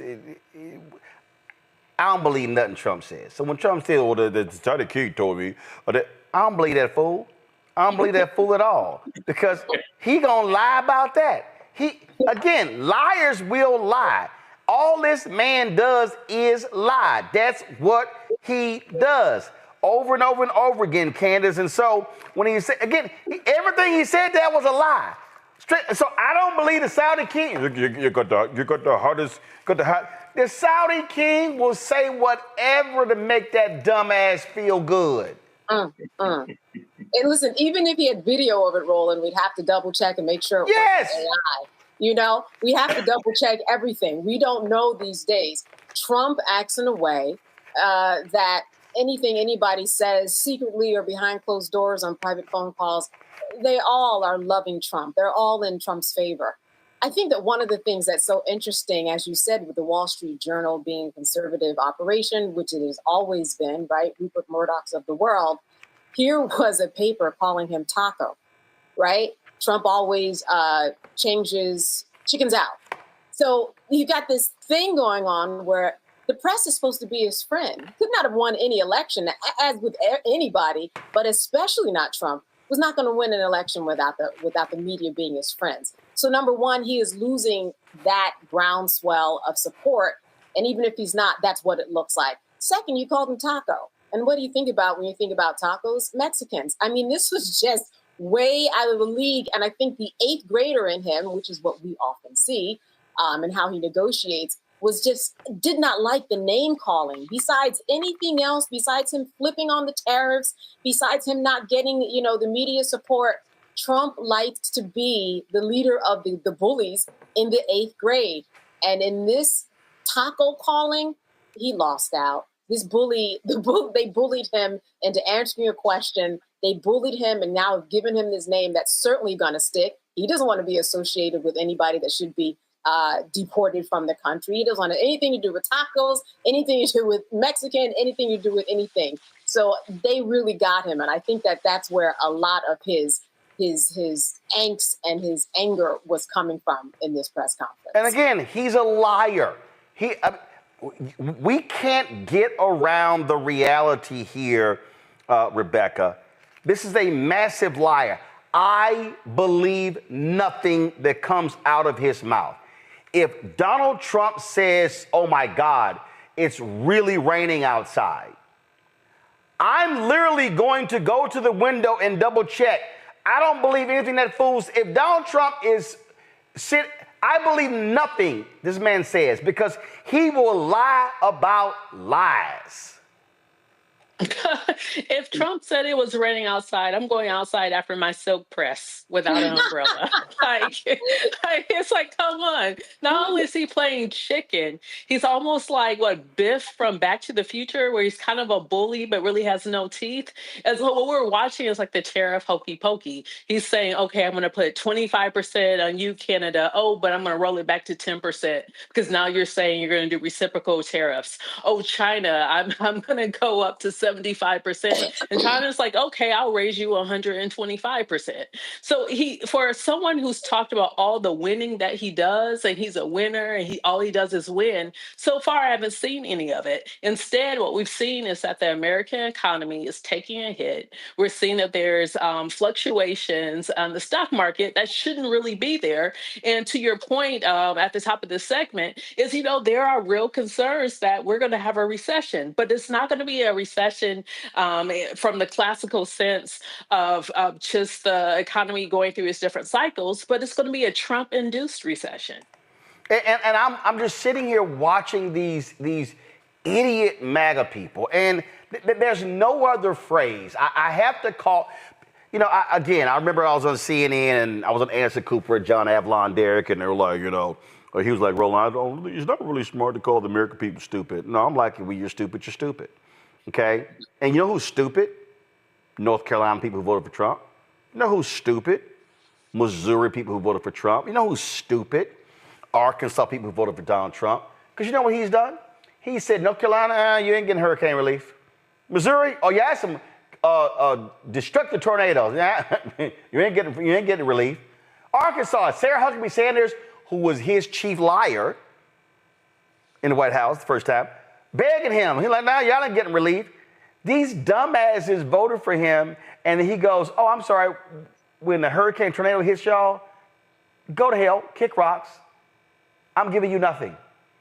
And these idiots still like, yeah, he's my guy, that's my guy. Listen, you got to add Georgia to that mix too, Roland. Add Georgia because he declined to give us our $5.5 billion for FEMA for a hurricane that happened last fall. He also negatively impacting our plan in terms of our infrastructure, our electric vehicles charging station, all the federal grant dollars that former President Biden had already tailored to come to Georgia. He already told Brian Kemp, the governor, hey, I ain't sending you your money. So you got to add Georgia to that mix, Roland. These individuals keep kissing the orange butt and getting zero things in return. And this is a transactional president that refuses to do the things that he should be doing. And the last point I would say is this too, though, Roland. You mentioned about the coins, the meme coins, the $5 million per person or $1 million per person. That's extortion. That's extortion. They don't, but the Republicans don't want to call it that, right? So the Speaker of the House, I was busy that day. I'm not sure what was going on. Really? This guy's, he's an extortionist. They don't want to call him that. But what do criminals do? What would a 34 felon count criminal would do? Criminals conduct crime. Mob bosses, they conduct crime. And that's what he's doing. He is robbing the American people right before our eyes. This is the greatest heist I ever seen that even Hollywood couldn't even dream up such a movie as this. And Rebecca, this is actually how Fox News responds. Let's see. I think we have a leak. Like, it's just like, don't even, I mean, they laugh about this whole deal. That's what I'm telling you. Hello, I'm Isaac Hayes III, founder and CEO of Fanbase. Listen to what I'm about to tell you. The window to invest in Fanbase is closing. We've raised over $10.6 million of our $17 million goal. That means there's room for less than 6,370 people to invest in Fanbase for the average amount. The minimum to invest in Fanbase right now is $399. That makes you an owner in Fanbase today. Go to startengine.com/fanbase to invest. Why? Because current social apps have taken advantage of users for far too long, with content suppression, shadow banning, harmful racist content, and no real tools for monetization and equity. Fanbase has over 1.4 million users and counting, allowing anyone to reach all their following and monetize their content from day one. Social media is the new TV, and whoever owns the apps that distribute that content have the opportunity to own potential billion-dollar companies. While big platforms with uncertain futures are failing to serve their users, Fanbase is stepping up to fill the gap. Don't wait until it's too late. Invest now, invest for yourself and your future. Go to startengine.com/fanbase and own the next generation of social media.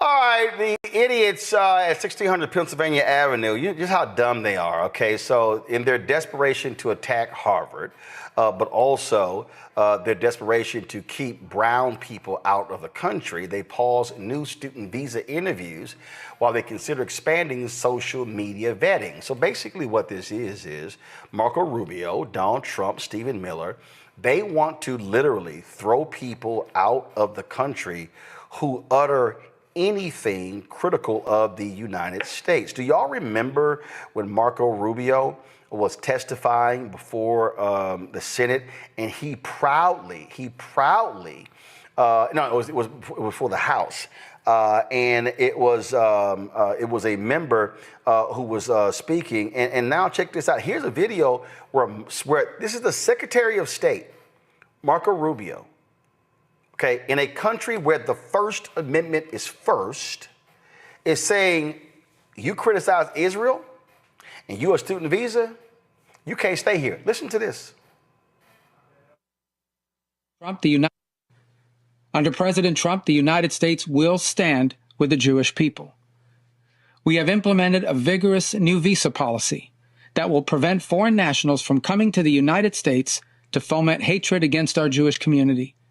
We are holding international organizations and nations accountable for rhetoric against Israel that resurfaces in the manifesto of monsters like Iran and Sarah's killer. But we do see an eventual light at the end of this long tunnel of suffering. One can imagine a Middle East in which the Abraham Accords eventually reign. So thank you for the opportunity to address you. Folks, first and foremost, let me be real clear. He's full of shit because it's not about fomenting hatred. What he's actually doing is targeting individuals, even if you write an op-ed that's critical. Listen to this. When you come to the United States as a visitor, which is what a visa is, which is how this individual entered this country, as on a visitor's visa, okay? You are here as a visitor. We can deny you that visa. We can deny you that if you tell us when you apply, hi, I'm trying to get into the United States on a student visa. I am a big supporter of Hamas, a murderous, barbaric group that kidnaps children, that rapes teenage girls, that takes hostages, that allows them to die in captivity, that returns more bodies than live hostages. If you tell us that you are in favor of a group like this, and if you tell us when you apply for your visa, and by the way, I intend to come to your country as a student and rile up all kinds of anti-Jewish student, anti-Semitic activities. I intend to shut down your universities. If you told us all these things when you applied for a visa, we would deny your visa. I hope we would. If you actually end up doing that, once you're in this country on such a visa, we will revoke it. And if you end up having a green card, not citizenship, but a green card as a result of that visa while you're here in those activities, we're going to kick. So, again, one of the people they went after, she wrote an op-ed. That's how it was. Now, officially, the focus is on Chinese nationals, particularly those in tech fields or with ties to the Chinese Communist Party.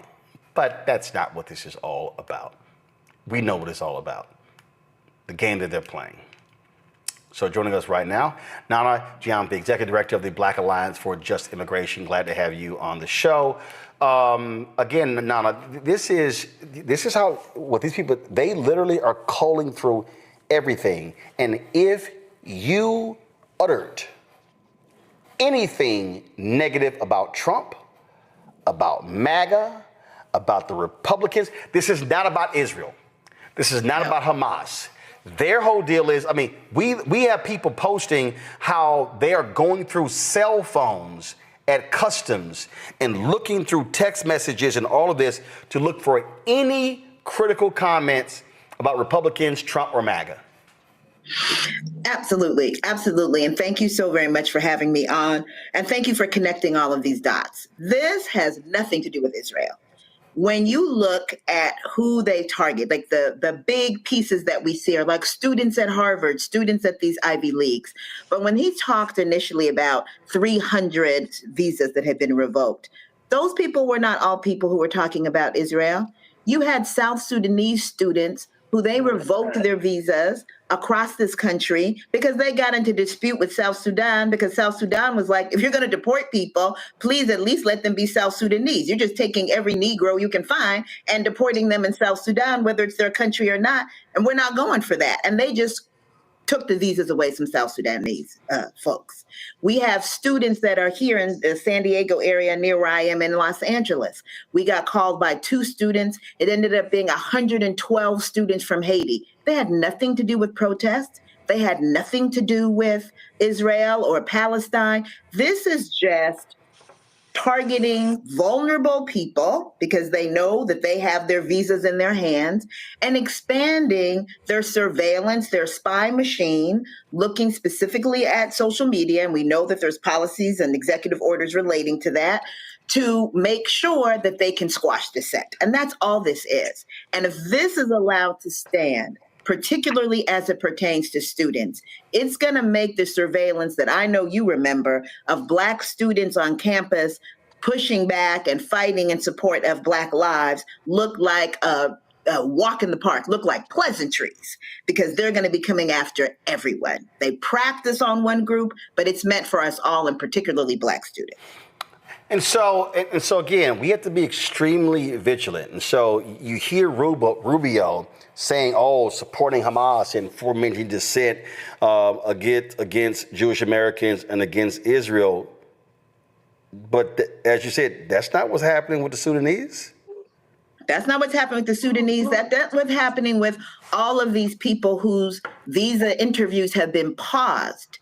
Imagine what it takes, and you know this, Roland, how hard it is as an African student, as a Caribbean student, to even get to the point that you are even given an interview. It's not like you apply and then the next school year, that's what happens. No, people are waiting years.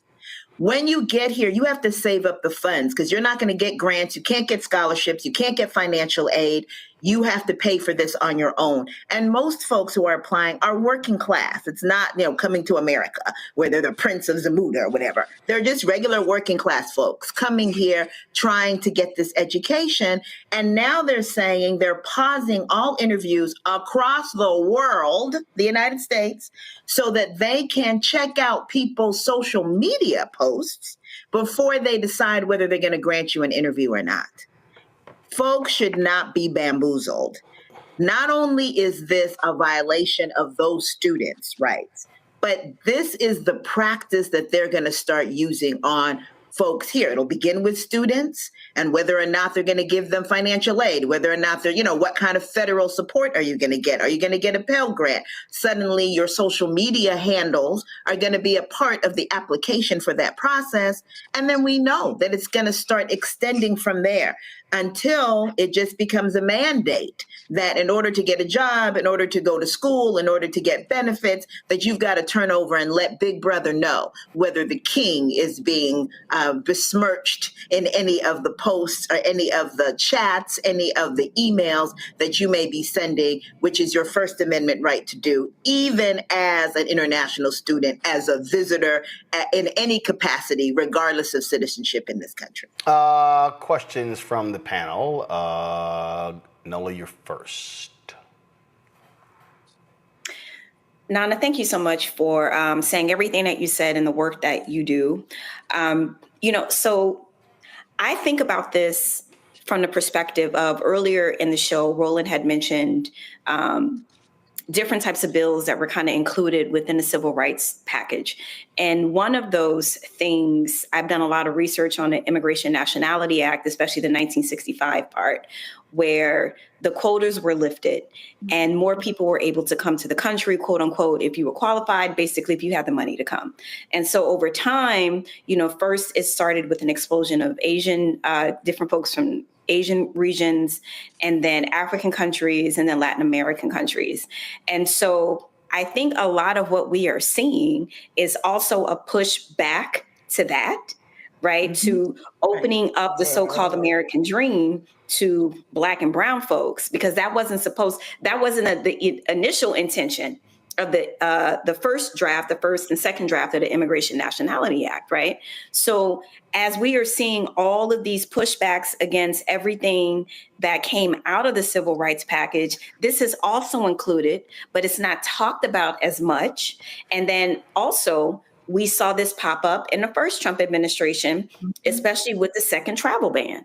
So my question is, how are people feeling in the diaspora? Do people even still want to come here when Trump 1 and Trump 2 so blatantly is trying to roll back all of the progress that was made through that whole package of the civil rights during the civil rights times and opening it up to everyone?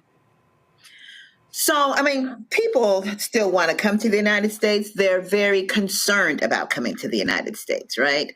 And so, you have a couple of things that are happening that are causing, in particular, Black international students to come here. One of the things is that because of the way that the United States has engaged in our countries, right, our home countries, and the rest of the West, we don't have those universities. We don't have those medical schools. So a third of the Black people that are in this country are in the field of the medical field, and so many, for example, Haitians. But Haiti, because of U.S. foreign policy with respect to Haiti, because of France's actions with respect to Haiti, Canada, etc., it doesn't have the medical schools if you want to go to medical school for you to do that in Haiti. So yes, people are looking particularly at those countries that have done so much damage to our home countries to say, look, we're going to go, right, where our profits are going that you're taking from us. We're going to go where our people have gone that you stole from us. We're going to go and reconnect and, build those relationships there.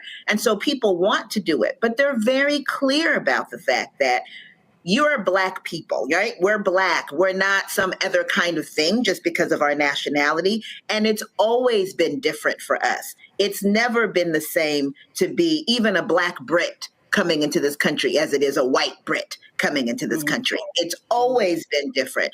So we have kind of that muscle already, but certainly I think it's important for folks to understand exactly what you said in terms of the connection with civil rights and immigrant rights, because immigrant rights is in fact a racial justice issue that squarely deals with Blackness and migration. And to the degree that we don't see those connections, we're going to end up with a whole bunch of African Americans in a Black site in El Salvador, confused about what has happened to them, right? As well as having a whole bunch of Black immigrants in this country confused about what happened to the land of the free and the home of the brave. We've got to make those connections, connect those dots. So I'm so pleased to be able to be here today to really have that conversation. Reese. And your lipstick is Reese. fine. Your lipstick is gorgeous. Thank you. Stop trying to add stuff. Go on here, Reese. Ask your question. This man. It's always good to be with you on this program because, to my point earlier, our conversations with you on this program have been warning about the connection, to your point, between racial justice issues and immigration justice issues. I want to cover a little bit more about the South Sudanese part because I still don't know if it's really clicking with people. And I think that this administration is very strategic and unfortunately smart in how they've tried to use immigrants as a pretext to be able to really attack freedom of speech and to increase surveillance on people. There's reporting today about how they've been basically farming all of this data from migrant children that they've been DNA that they've been collecting. To the last point you made about how sooner rather than later, we'll probably see Black people who are American-born U.S. citizen Black people in Black sites. Can you just talk a little bit more about what you've seen in terms of kind of the tea leaves you've seen and the policy that you've seen with this administration talking about wanting to deport homegrown people, about their sloppiness and who they've targeted in terms of people who don't have criminal records, but who've been in the crosshairs of different law enforcement actions that have landed them in trouble with immigration? Because I feel like people are a little bit complacent because they hear immigrant and they think, well, I'm a U.S. citizen. But we've seen a sloppiness with this administration where if you don't have due process, you can be rounded up as these ICE agents are walking around in military gear in Tallahassee now and Martha's Vineyard, rounded up and find yourself in South Sudan. So if you can linger a little bit more on that point about how these things are a lot closer to happening, if they aren't already happening, than people might suspect. So, as you were saying that, I was thinking about how we just celebrated the 100 years of Malcolm X, Brother Malcolm. And one of the things that he teaches us, he said, you couldn't possibly be an American, speaking to African Americans, because if you were an American, they wouldn't have to keep passing this stuff. You would already have all these rights in the Constitution, right? And he wasn't saying you're not American in the sense that you haven't done what needs to be done to be American. He was saying this country will always see you as foreign.